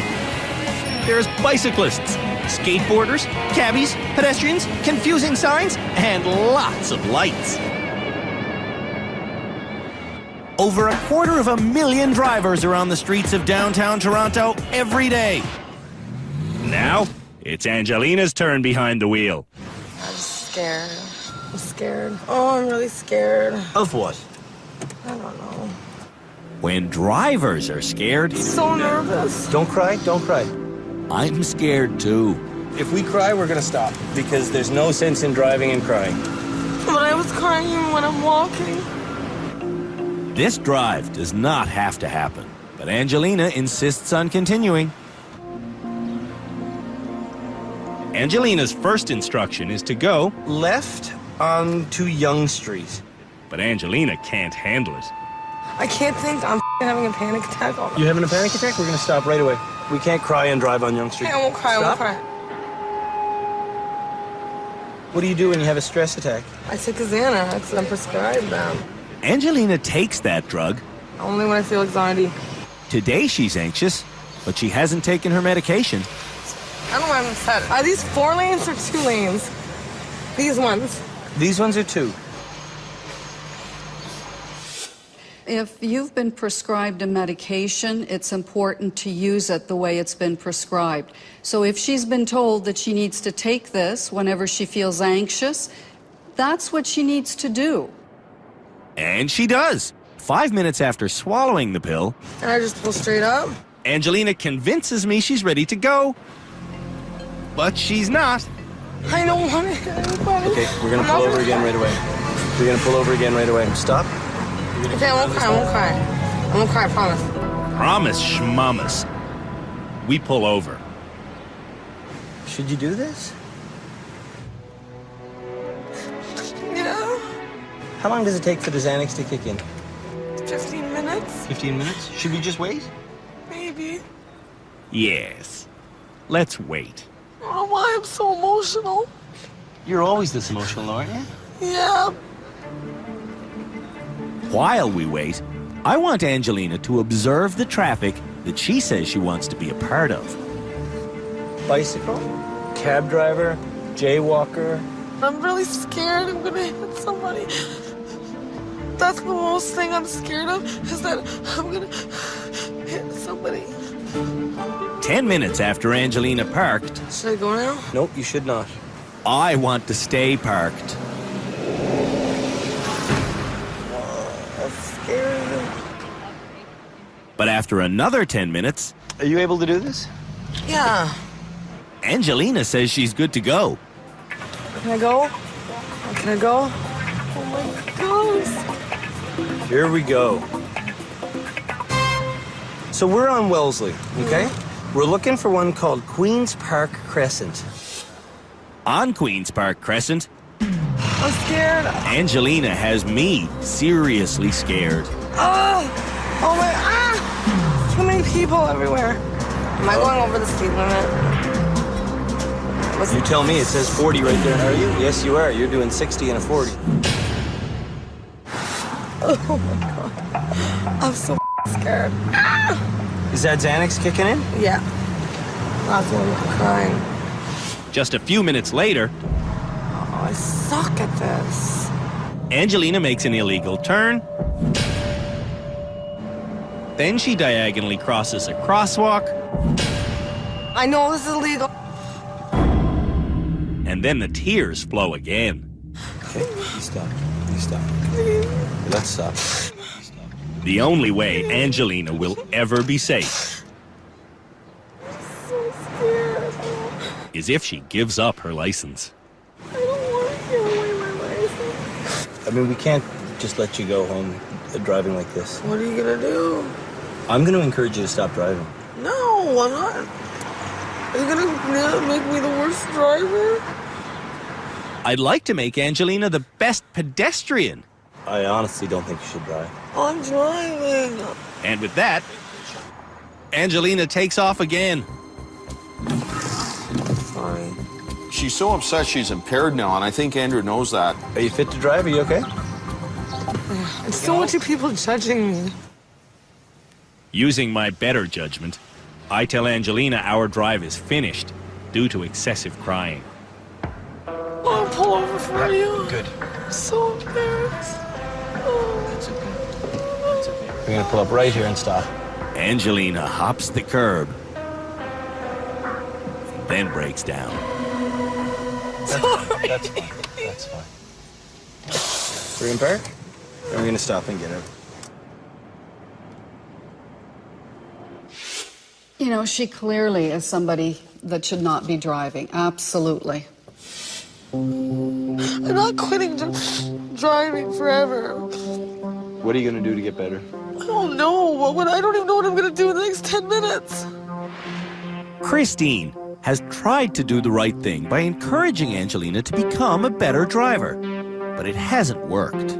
She doesn't drive badly. She drives terribly. I know. She needs somebody who she respects to tell her, you should never drive. Okay. I'll talk to her. I don't know. I'm gonna go talk to her now. It saddens Christine, but she agrees to be the voice of reason. So don't be sad. But when it's time to speak up, I'm not voluntarily giving up my license. Christine remains silent. Well, what do you expect me to do? Quit I'm driving. driving. I'm not quitting driving. Well, you guys are doing this to make a fool out of me. Babe. You're trying to make a fool out of me. We're trying to save Canadian lives. I'm going to the bus stop. She's a menace. She's an absolute menace. She's a hazard to herself and everybody around her on the road. She should definitely give up driving for now. I'm not driving! Angelina might be Canada's worst driver. All this is overwhelming. That's why I seem to be an idiot. But I can drive. It's time to name Canada's worst driver. Okay, I think I'm Canada's worst driver. There, I said it. Can we go now? Angelina is afraid of her own shadow. How are you today? Nervous. But she's not afraid of killing someone. I'm not giving my license up. It was given to me by the Ministry of Transportation. I passed 2 tests. They seemed to deem me fit for the road. Angelina isn't fit for the road.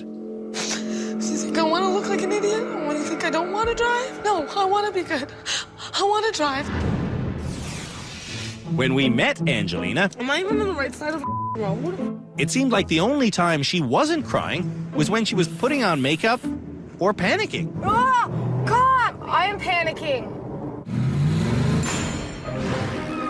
In rehab, Ah! Angelina failed or quit 22 out of 23 challenges. Our lowest success rate ever, all because of panic. Oh, panic attack, man. So unhappy. Yesterday in Toronto, I can't think. I'm having a panic attack. You having a panic attack? We're gonna stop right away. Angelina displayed the behavior of someone who just should not drive. I'll pull over for you. Good. I'm so embarrassed. Oh. Fine. Do you want me to say I won't drive? Yeah. Okay, I won't drive. Will it make you feel better? If I believed that it would. I'm not gonna drive. Like, what? I'm gonna go home and just throw in my license? And what, take a bus for the rest of my life? Cam, should she be driving? Angelina, you should not be driving. Well, I'm gonna drive. Should she be driving? No. Not until the anxiety comes under control. Oh my, so upset. I can't even think. People who can't think shouldn't drive. I feel like I'm gonna faint. I'm so upset. I just want to go home. I don't want to be here anymore. Do you want to take this drastic step? You're not cutting my license up. It's time to choose who will be named Canada's worst driver. Well, it's just got to be Angelina, hasn't it? I have to agree with that. I'm afraid that she will be the one who won't get it until she has killed somebody in a car accident. Philippe? I think Angelina don't realize that this is serious business. She shouldn't drive. Yeah, I agree. As soon as Cam agrees, we'll give Angelina the Canada's worst driver title. Cam? I'm going to say it's Mike.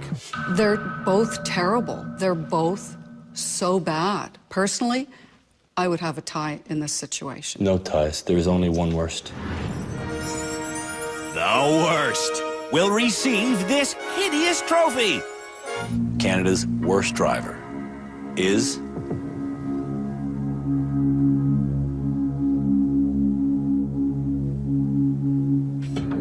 Angelina. Canada's worst driver will go to the airport in a taxi, and her hunk-of-junk vehicle will get dragged home by a tow truck. Before I let you get in the cab, I have to give you this trophy. You are the 5th recipient of the Canada's Worst Driver trophy. Thanks. You are Canada's worst driver. I'll keep that in mind. So come with me. I'm not, you can't tell me. Okay? You No, don't do I look okay? No. I'm getting in a taxi with a giant piece of junk headed to an airport. Get in the car. Ugh. This sucks. Angelina Marcantognini, Canada's worst driver. I may be Canada's worst driver, but I'm a nice person. And that's the big thing I don't think anybody's been seeing here. And it's really pissing me off.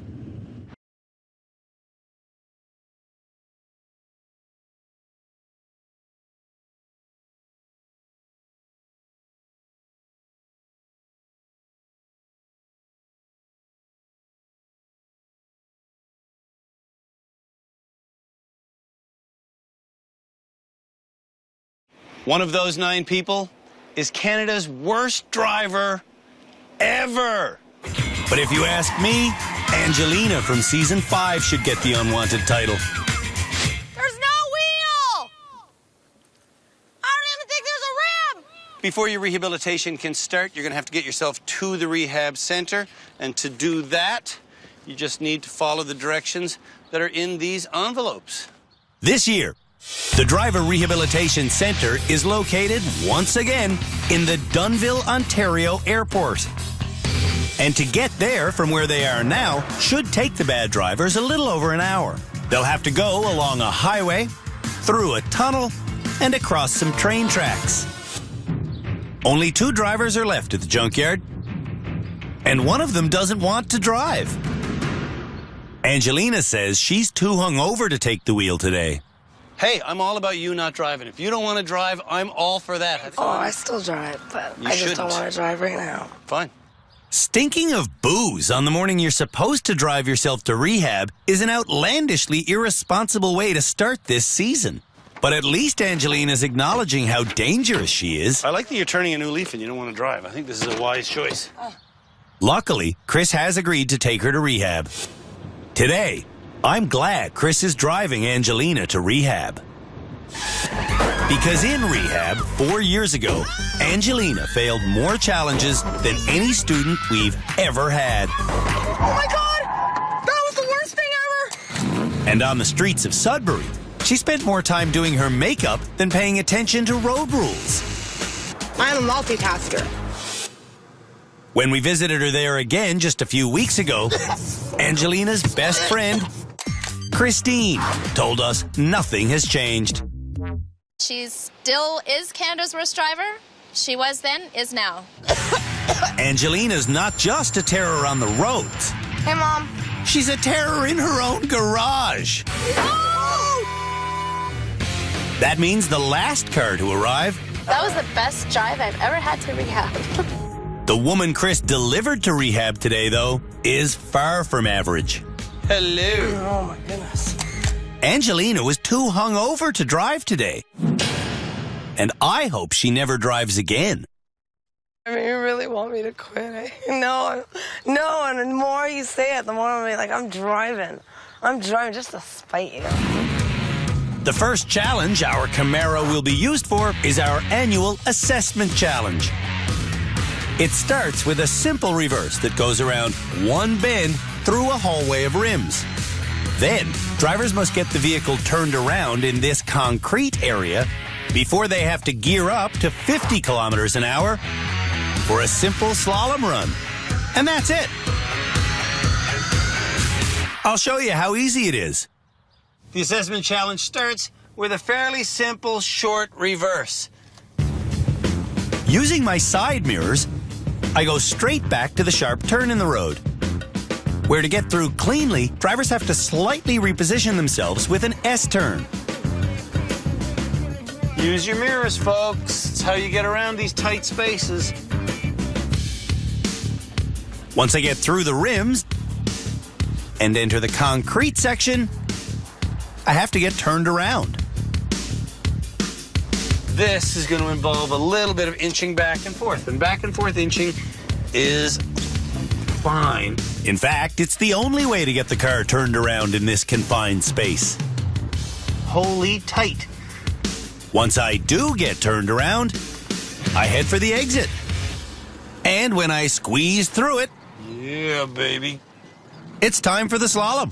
Wow, this thing gets to 50 fast. There she is. Whoa. Light touch. Don't stare at the things you want to avoid. Stare at the space you want to go. And that is how you do that. Piece of cake. Yeah. Sometimes my job is fun. The first bad driver to run the course is Canada's worst driver from season 5, Angelina, who's wearing high-heeled wedges.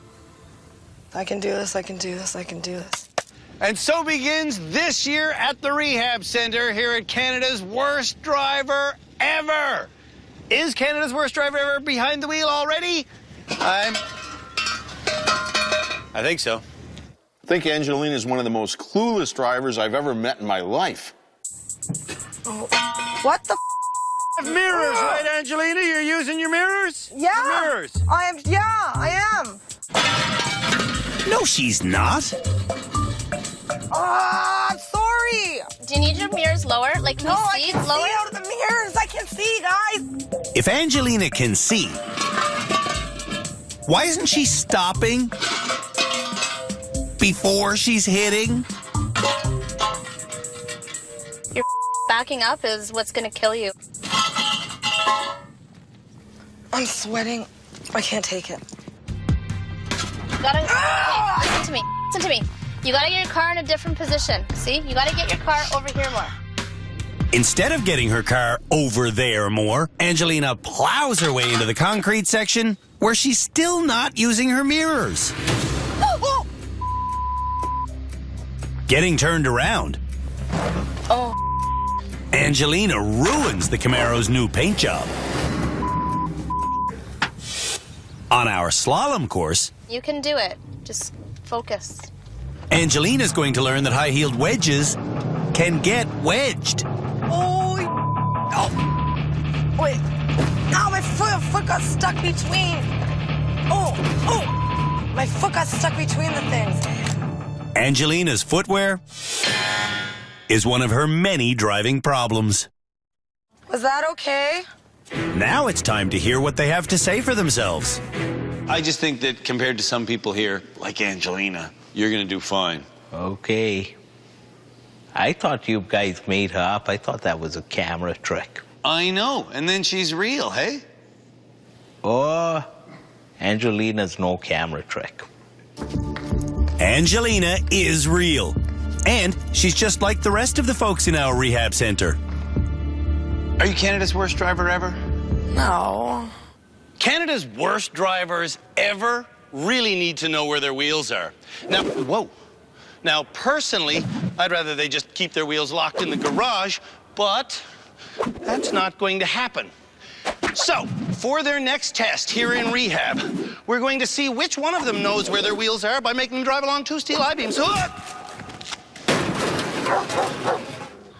These are the steel I-beams, and this is the vehicle. The goal is to drive onto this ramp and across the beams, stopping when they get their front wheels on these red marks. When that happens, all they got to do is reverse back to the start. All right, know where your wheels are. The key to passing this challenge is to line up your mirrors. Look at that. I can actually see my rear wheel on that side in my mirror, so should be pretty easy to keep that on the rails. And it's the same on the passenger side. There it is. Perfect. Let's make this happen. First, I drive far away from the rails so I can approach them in a perfectly straight line. Driving straight at the ramp means my front wheels go on it automatically, and for total reassurance, I can monitor my rear wheels in my mirrors. It's a piece of cake. There's really nothing to it. From there, it's just a matter of staying straight. You'd have to be one of Canada's worst drivers ever to not be able to do this kind of a thing. To get your front wheels exactly on the red mark, just remember, when driving, your left foot is just behind your left wheel. When it feels like I'm almost stepping on the red mark, I stop. And my front should be there. Now? Now. I'm going to say now. Now? You're on it. Perfect.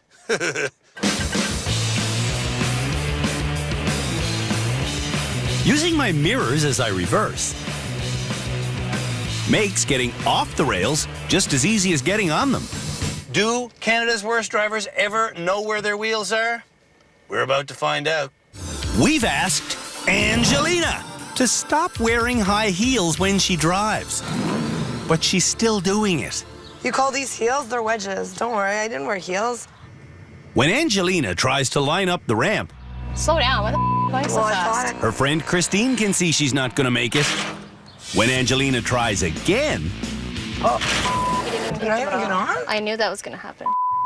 she misses again. Then guess what happens?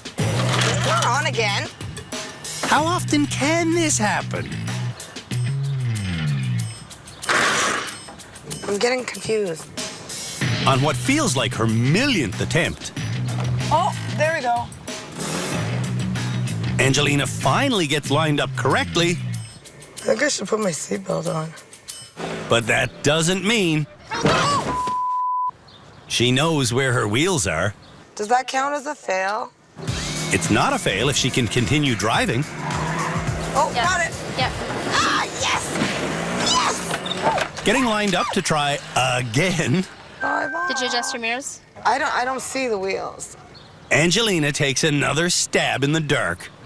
You're doing good. You're doing good. Angelina does not know where her wheels are. No, I did good. When Canada's worst drivers ever were at our rehabilitation center before, We tested them on their knowledge of road signs, and some of them had some pretty questionable beliefs. Angelina believed this crosswalk sign meant, Is it a railroad ahead? Were Canada's worst drivers so embarrassed by their lack of knowledge when it came to road signs that they studied up on the topic after they left us? Or are they still as ignorant as they always were? That is the question. Stop and think. No. I'm sure it comes as no surprise that since her stint in rehab, I don't even think that one really exists. It does. No, it doesn't. It does. Angelina has not studied road signs. In fact, out of this year's 10 common signs, The sign is 3.9 meters tall. Angelina doesn't understand most of them. It looks like a volcano. So I guess the question is, does Dale understand more signs or less signs than the equally unstudied Angelina? I don't know. Neither of them knows the narrow bridge ahead sign, and both of them are confused about the sign that marks the beginning of a divided road. I don't know. You tell me. Angelina's score is 2 out of 10. Last episode, we learned that Canada's worst drivers ever run into a lot of things in reverse because they are unable to reposition a car laterally. Repositioning laterally requires going forward in one direction, then the other direction, then driving straight back. It's a technique we call the S-turn. To force them to practice making S-turns, we're going to have Canada's worst drivers ever make their way, 2 at a time, around a winding reverse course that will require dozens of S-turns to complete. For the next run, we're going to use Pontiac Fieros. Driving those Fieros will be Kevin and Angelina, whose t-shirt says, "Heavily medicated for your protection," and she's taking Gravol. The S-turn has been repeatedly explained to Angelina, but instead of doing one, Oh, stop going! Stop moving! she drives right off our course. Developmentally, she doesn't seem like she's at the stage where she needs to be. She's not taking any responsibility. She's throwing tantrums. We're done. I quit. I don't want to do this. I'm nervous. Look at what you did to me. I'm nervous. While Angelina's car is being put back on the course, the diva herself is claiming to be done driving for the day. I hate reversing. I would imagine that this behavior probably permeates every aspect of her life, and we're seeing it right here in driving. Does this work in the rest of your life, acting like a 4-year-old? Yeah, it does. Here, though, we don't care about your tantrums. We care about being a safer driver. So if you want to get your license back, hop in the car and let's drive. Over the years in rehab, many of the most dangerous drivers we've dealt with have never known tragedy. I don't want to do this anymore. Let's go get ice cream. Do you know anybody who's been hurt in a car accident? My friend's niece died. Died? In a car accident, and my cousin Jesse was critically injured at 17 in a car accident. I went 30 feet off a cliff in a car accident. It's horrible. You should see my face. You couldn't even recognize me. Wow, and you still think that you should drive? I'm driving. I don't care. Angelina finishes, but she didn't learn a thing. Now, you, I'm going to get drunk. Oh my God. Every single time that you change lanes, it is absolutely critical that you do a shoulder check. If you don't look into your blind spot, how do you know whether or not there's a group of motorcyclists back there attempting to pass you in the lane that you're trying to turn into? For their next challenge at our rehabilitation center, Canada's worst drivers ever have to show us they know how to do a proper shoulder check.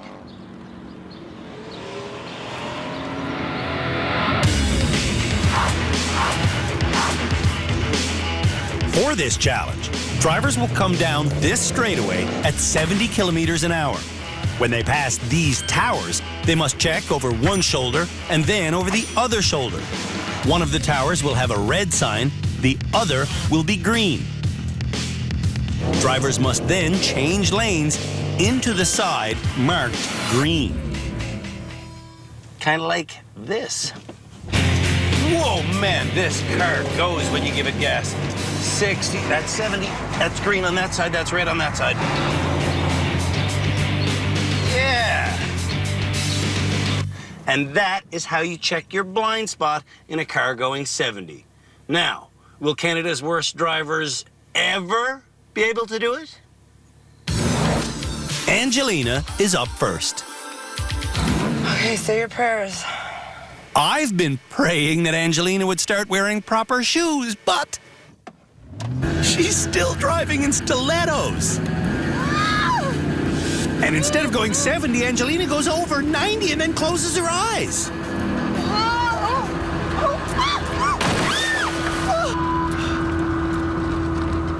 Oh my God. Whoa. I went to the right side, right? Angelina did see that the right side was green, but when it came time to look where she wanted to go, she closed her eyes and went straight.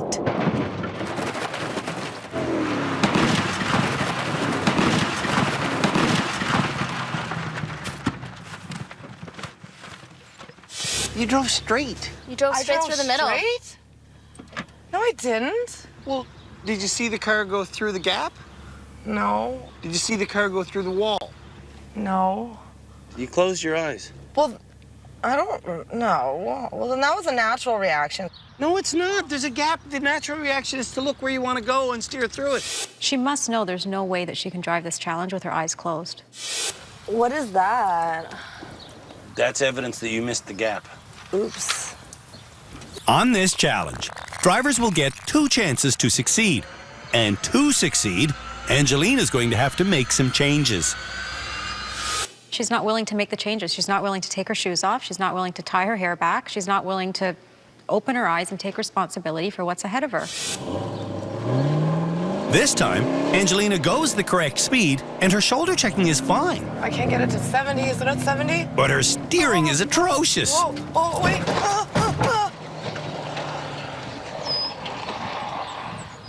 Did you make it through the gap that time? Yes. Yes. Well, I did make it through. We have a different definition of making it through. When I say did you make it through, I meant without hitting anything. Well, I hit something, but I still made it through the gap. Hitting the wall is an obvious fail. Oh, look, you hit that too. Do you remember hitting it? No? No. Canada's worst drivers ever performed 3 driving tests this episode. And during each one of those exams,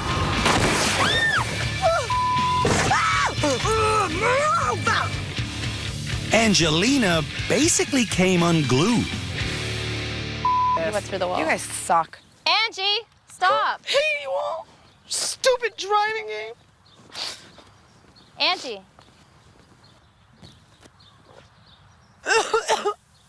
I'm sick.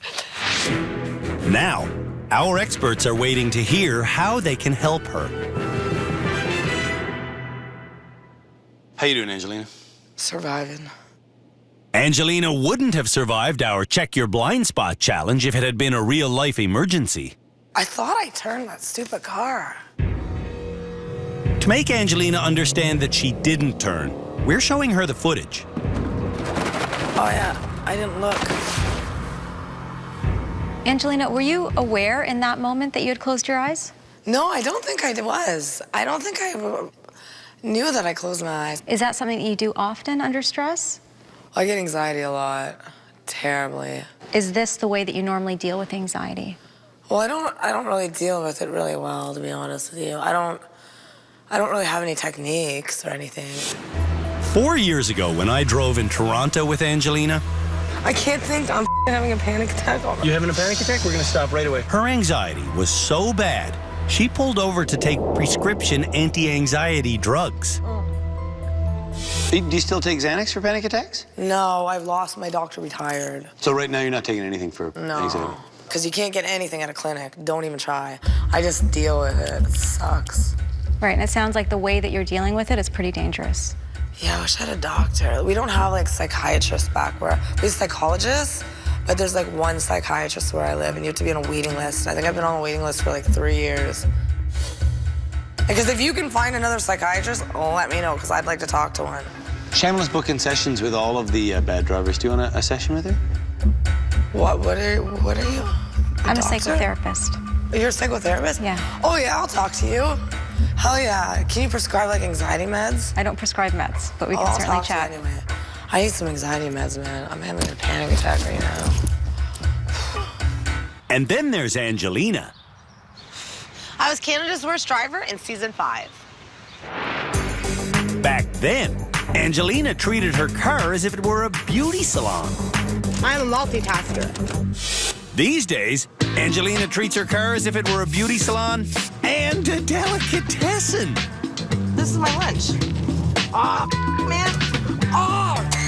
She'll be joined in rehab by her friend, Christine. I tell my kids not to run with knives and you drive with them. Some people think that a car's mirrors are there to do your makeup or do your hair, but in fact, using a car's side mirrors is a critical part in reversing if you want to take the turns correctly. So, for their next challenge here at our rehab center, we'll see how well Canada's worst drivers use their mirrors by reversing this limousine. Hey, man. Hey, thank you.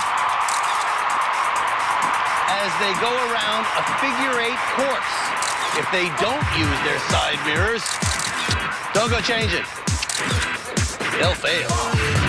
This limousine that they'll be reversing may be an intimidating 5.5 meters long, but the figure-8 course they have to maneuver it around is so wide, it can be done without ever having to stop and reposition. This is how easy this is, guys. It's a piece of cake, really. As I begin showing how easy this course is to drive, Kevin is wishing the vehicle had a rear-facing video camera. Steering and mirrors work, Kevin. That's all you need is steering and mirrors. When going around any tight turn in reverse, the front end of the vehicle will always swing wide. So, hugging the turn's inside edge is critical. But if you just use your mirrors, this is really not that hard. The passenger side of the vehicle was on the inside edge of the figure-8's first looping turn. For the second half, the driver's side will be on the inside edge. Using the mirrors, that's all it is, guys. It's mirrors, mirrors, mirrors, mirrors. Look at him. He's just flying through the course. I know. He makes it just look like child's play. Uh-huh. This course is child's play, if you use your mirrors. And that is how you do a figure-8 in a limousine with the help of your mirrors. My time isn't fast, but my motion was constant. Listen to me loud and clear. If you don't use your side mirrors, you will not accomplish this task. Can I go first? Yeah, sure, you can go first if you want to. Angelina wants to get this over and done with. Your chariot awaits, folks. While Canada's worst drivers ever take up residence in the back seat, Angelina plays with the limo's old phone. We can go to the Bahamas if you want, sure. Hang up the phone, Angelina. It's time to go. Angelina takes off. Bye. Have a good, safe drive. Oh my God, I'm moving! Okay, watch. Angie, stop. Without even adjusting her mirrors. Go forward, reposition yourself, and turn right. Oh, okay. To reposition herself, Angelina should do an S-turn, but that's not what she does at all. The S-turn that Angelina should make would be driving forwards to her right, then to her left, then pulling straight back so she's on the inside part of the turn. It's a technique we've taught her before, but like I say, she doesn't do it. What is this S-turn? I don't remember any S-turns. Somebody's getting frustrated. Watch your front end. We chose this big vehicle so we could demonstrate what happens when we talk about front end swing. And what we mean is, while the back might make a corner, the front swings like that and can easily hit things.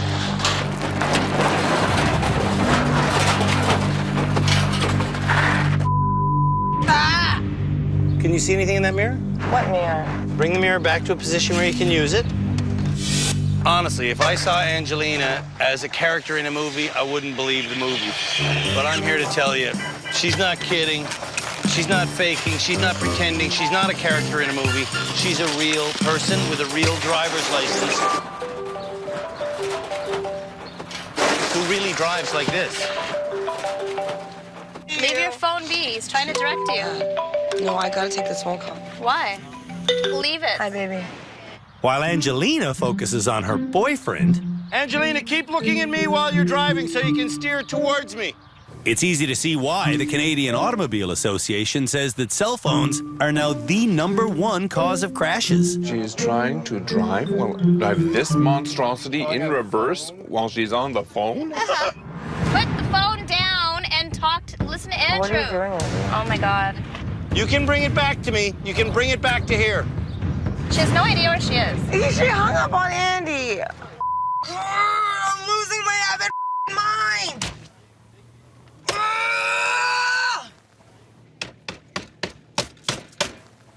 If she continues at this emotional level, getting frustrated, getting flooded, throwing tantrums, I don't think that rehab is the right place for her. Being on public roads certainly isn't the right place for her. Okay, well, I'm done. I made it. This. Angelina has no concept of how dangerous she is. How was that? I didn't hit anything. Look at everything's still standing. While Kevin gets repositioned, so does Angelina. You know why there's mirrors on the ceiling, eh? You know what people do in the back of these cars? Well, normally they go to grads and they have chaperones in them, eh? Why would you think they have a mirror on the ceiling, Shelby? If someone's pushing a baby carriage and they get a little bit preoccupied, they might wander right out into the middle of the road. Who's the cutest little baby? Yes, you are. Get off me.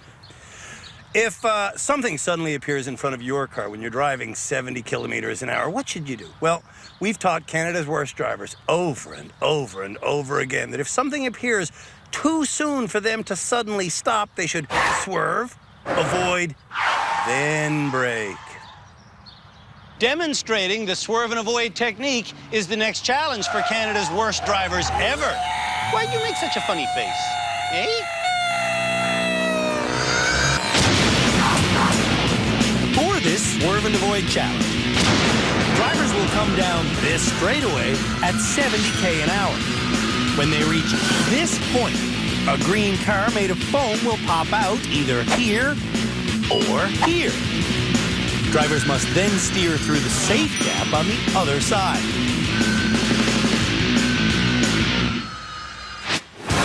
For this challenge today, our once perfect Camaro will be the vehicle. Now, it is missing a few parts for sure, but it still handles like a dream. I'll show you how it's done. Come blasting out of the gates. Wow, this thing goes 70 fast. 60, 70. Nothing's there, nothing's there. Where is it? Jeez. Oh, man. Understanding this non-braking technique could save a life. That is actually scary. Angelina has shown up royally hungover again. Blow chunks. Really? Don't throw up on me. I really feel for her. I think that we need to do everything that we can to get her the support that she clearly needs.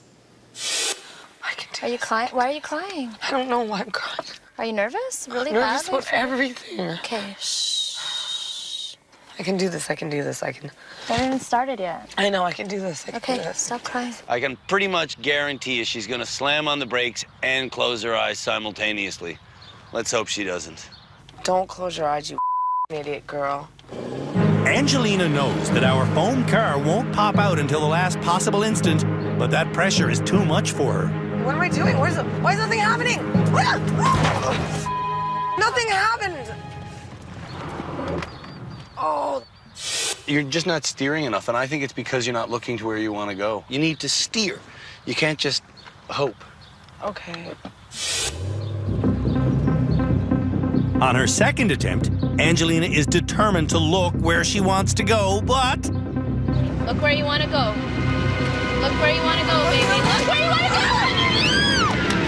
Angelina stops looking and ultimately ends up on the grass. The worst part of this multi-hit fiasco is that Angelina and Christine both thought it was a success. You did good, though. You did good. That's not doing good. That's Christine enabling a bad driver. I thought we made it. We were happy. Angelina is the next driver scheduled on the water tank course, but Angelina is having a therapy session with Shamala. And Shamala is suggesting that our rehab center might not be the best place for Angelina to be right now. I want to finish and do this. It sounds like you're looking for support and you want support, you just haven't been able to find it. I want to finish. In the end, Angelina convinces Shamala that it would be in her best interest to see this experience through. And the final nominee is Canada's Worst Driver from Season 5, Angelina, who was nominated by her friend, Christine.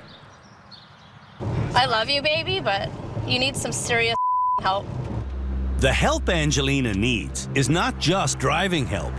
She needs medical help. Ah, I'm freaking out. Ah.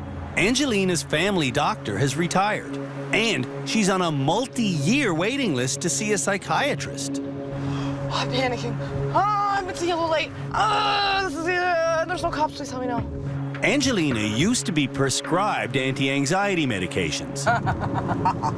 But with no doctor these days, she can't get that prescription refilled. So now, she's self-medicating. I don't have just bad driving habits. I have other bad habits, too. At home in Sudbury, Angelina says she needs to drive. Oh, you little...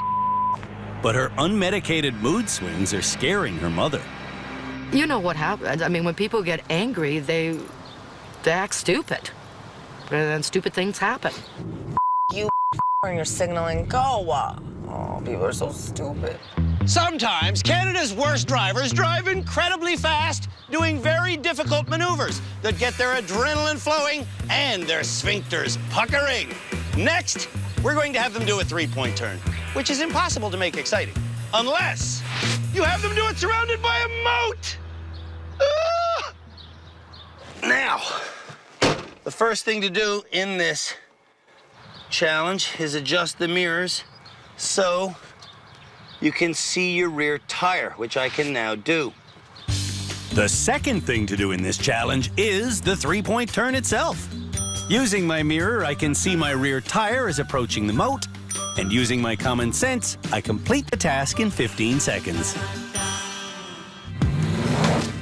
Angelina is up next. I can't get it out of park. Is your foot on the brake? No. Put your foot on the brake. Never mind. Figured it out. In practically every challenge this season, Angelina has failed and then thrown a tantrum. Ooh. Oh, man.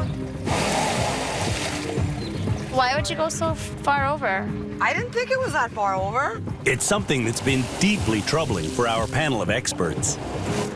Move! It won't move. Stupid hard piece car. Put it in here. This is not going to help her driving at all.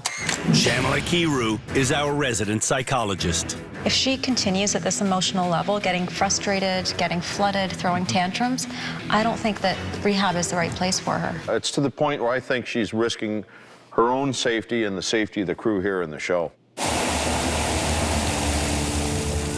What's that smell? That smell is the stench of failure. Get me the out of here. I need a drink. I think they're gonna ship me to rehab. If Canada's worst drivers ever want to go camping, what they should do is they should pack a tent and they should take the bus. What they should not do is get behind the wheel of a really large truck that's pulling a trailer, because the results of that could be catastrophic.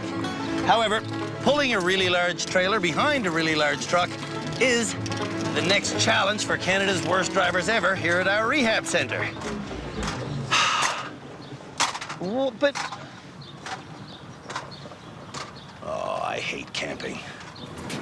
Now, we'll find out if they remember how to do it by driving this truck and trailer around a forward loop. And then the hard part. Watch it come around in the mirror. Backing into this generously sized parking space. Perfectly square. Everything is golden. Angelina starts in a state of panic. Slow down. Why are you going so fast? You're panicking. You're panicking. And when Angelina panics, her driving is dangerous. Coming around the next turn, You're using your mirror, right? Angelina happily puts all of her focus into the mirror. You gotta turn left. Oh, no! Sorry! Just think about the angle you gotta deal with. And remember that you're already grinding against some other car. Oops, forgot. Getting ready to reverse the trailer, Angelina has completely lost focus. You've got to be a genius to do that. It's moments like this where her need for anxiety medication becomes readily apparent.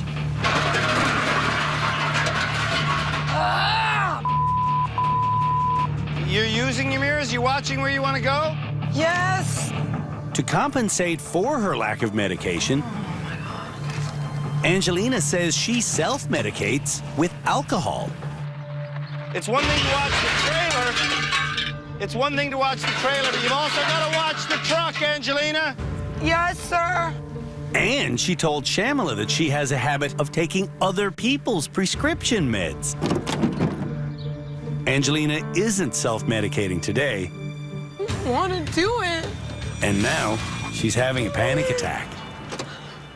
I don't know if she realizes how serious this issue is. I just don't see her taking responsibility. You okay? I give up. Angelina needs more than just driving lessons.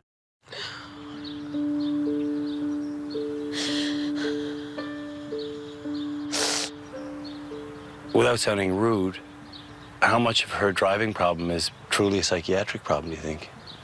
I think when it gets to the point of frustration, then it starts to blend. So helping her is partially driving skill help and partially helping her mentally, right? Right. Yeah. Yep. Okay. Being on a waiting list for both a family doctor and a psychiatrist is having a terrible impact on Angelina's mental health. Most of the stuff that she needs is narcotics, so you can't get it in the clinic either. So is the next step in rehabilitating her as a driver getting her to a doctor here? That would be fabulous. Okay, let's see if we can make that happen. Is that to talk about, eh? No, for sure, for sure, for sure. That's why I stick around, because, you know, she doesn't have anybody. Our rehab center motto, look where you want to go, is best encapsulated with a challenge we do every single season, and it's called the eye of the needle. If you want to put a thread through the eye of a needle, you have to look directly through that needle's eye. And it's the same with driving. If you want to drive through something, you have to look through that something. So the next challenge for Canada's worst drivers ever is to thread the eye of the needle. Oh, I wasn't looking.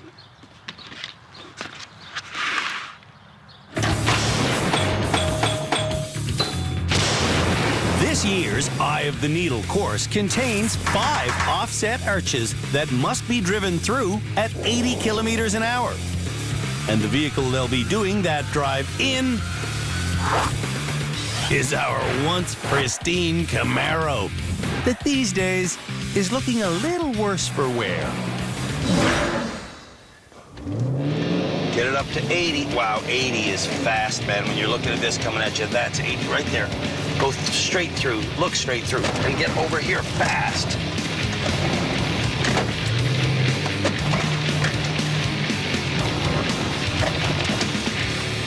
Woo! That is a wicked crazy Eye of the Needle course. It's crazy, but so are all highway emergencies. Angelina arrives hungover again, wearing stilettos again. Where can I throw up? I'm more nervous than you are. Oh, my. Throw up in those high heel shoes. That's about all they're good for when it comes to driving. You know what? I'm a bit concerned. She's already had a meltdown on the 3-point turn on the trailer challenge. I'm not sure if she's going to be able to sustain this emotionally. You know what? Every driving challenge should come with a shot of morphine. If you live in Sudbury, you might want to think about moving because this driver is your neighbor.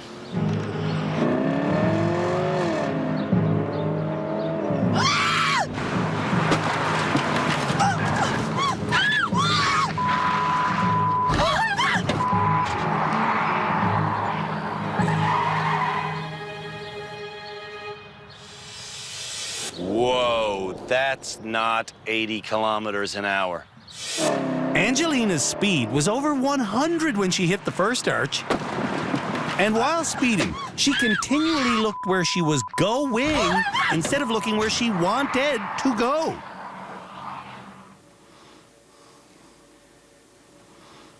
It's hard. I tried.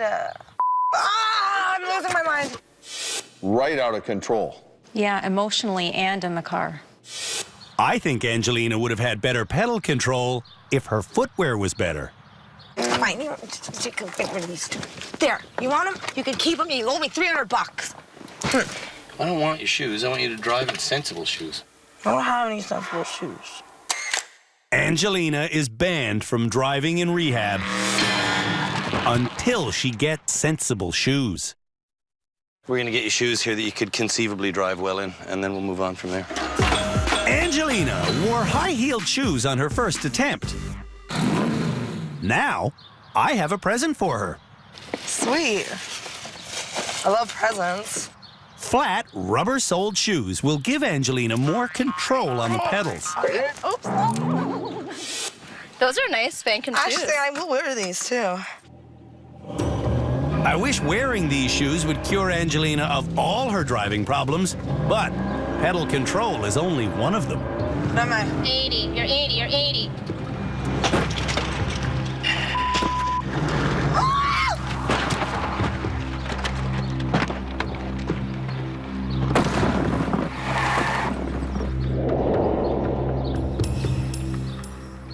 Did I do 80? You were doing 80, but you dropped it down. I think I did. Oh my God. Angelina did indeed close her eyes. After she hit the second arch, she basically gave up. Until Angelina can get her mental health in order, she should quit driving.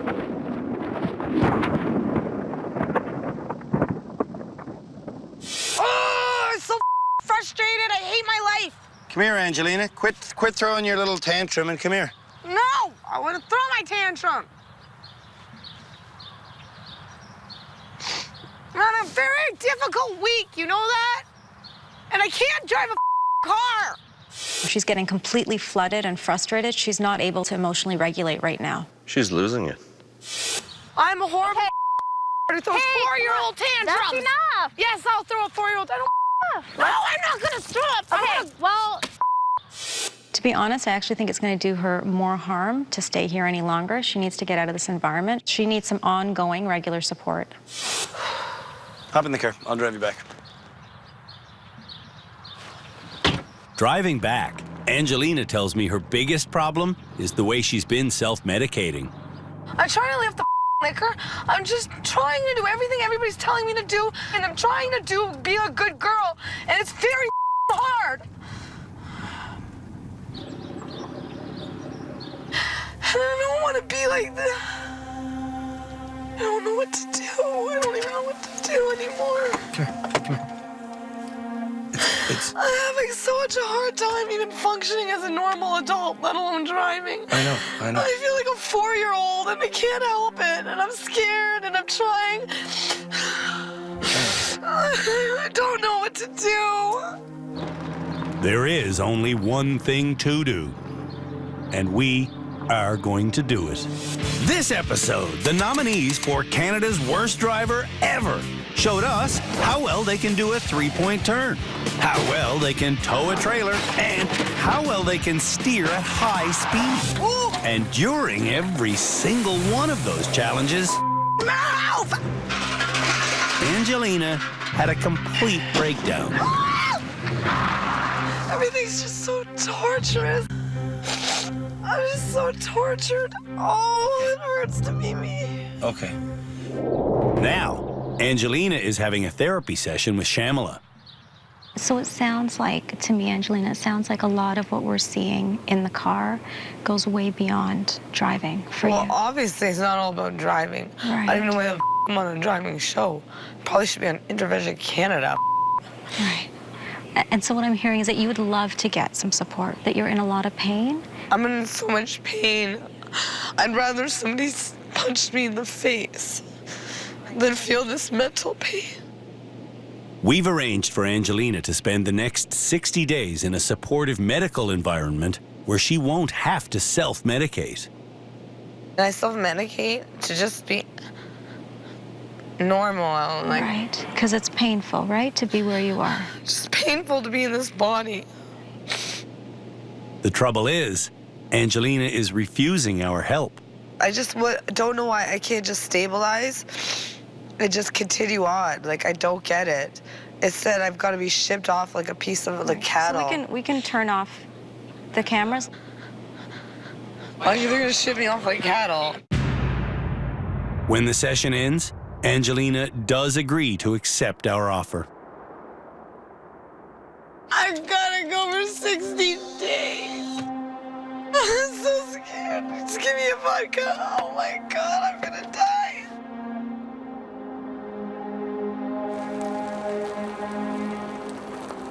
How long is 60 days? 2 months?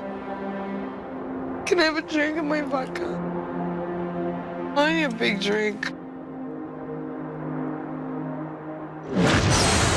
Now, we should be deciding who will leave rehab as our next graduate. But Angelina has already left to deal with her psychological problems. I think it's really good we're talking about this in the show, too. There's a lot of people in Canada with some personal problems, mental health problems affecting their driving, and I think it's important that we talk about it and that people talk about it to their family and most importantly, get help. And if they can't get help, do like we're doing and help them get help. Yeah. You know, and I think for Angelina, it's really courageous for her to admit that she needs help. So I want to applaud her for that. The pressure of being named Canada's worst driver ever can be a lot. In fact, it can be too much for some people. You all must have noticed that Angelina's no longer standing amongst you, and that's simply because Angelina is no longer here. So, she will not be named Canada's worst driver ever.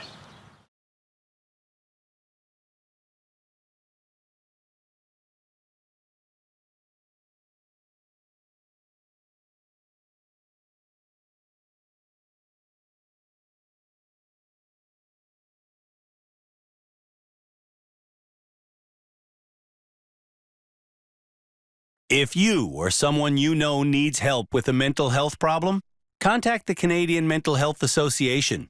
Silence is not the cure.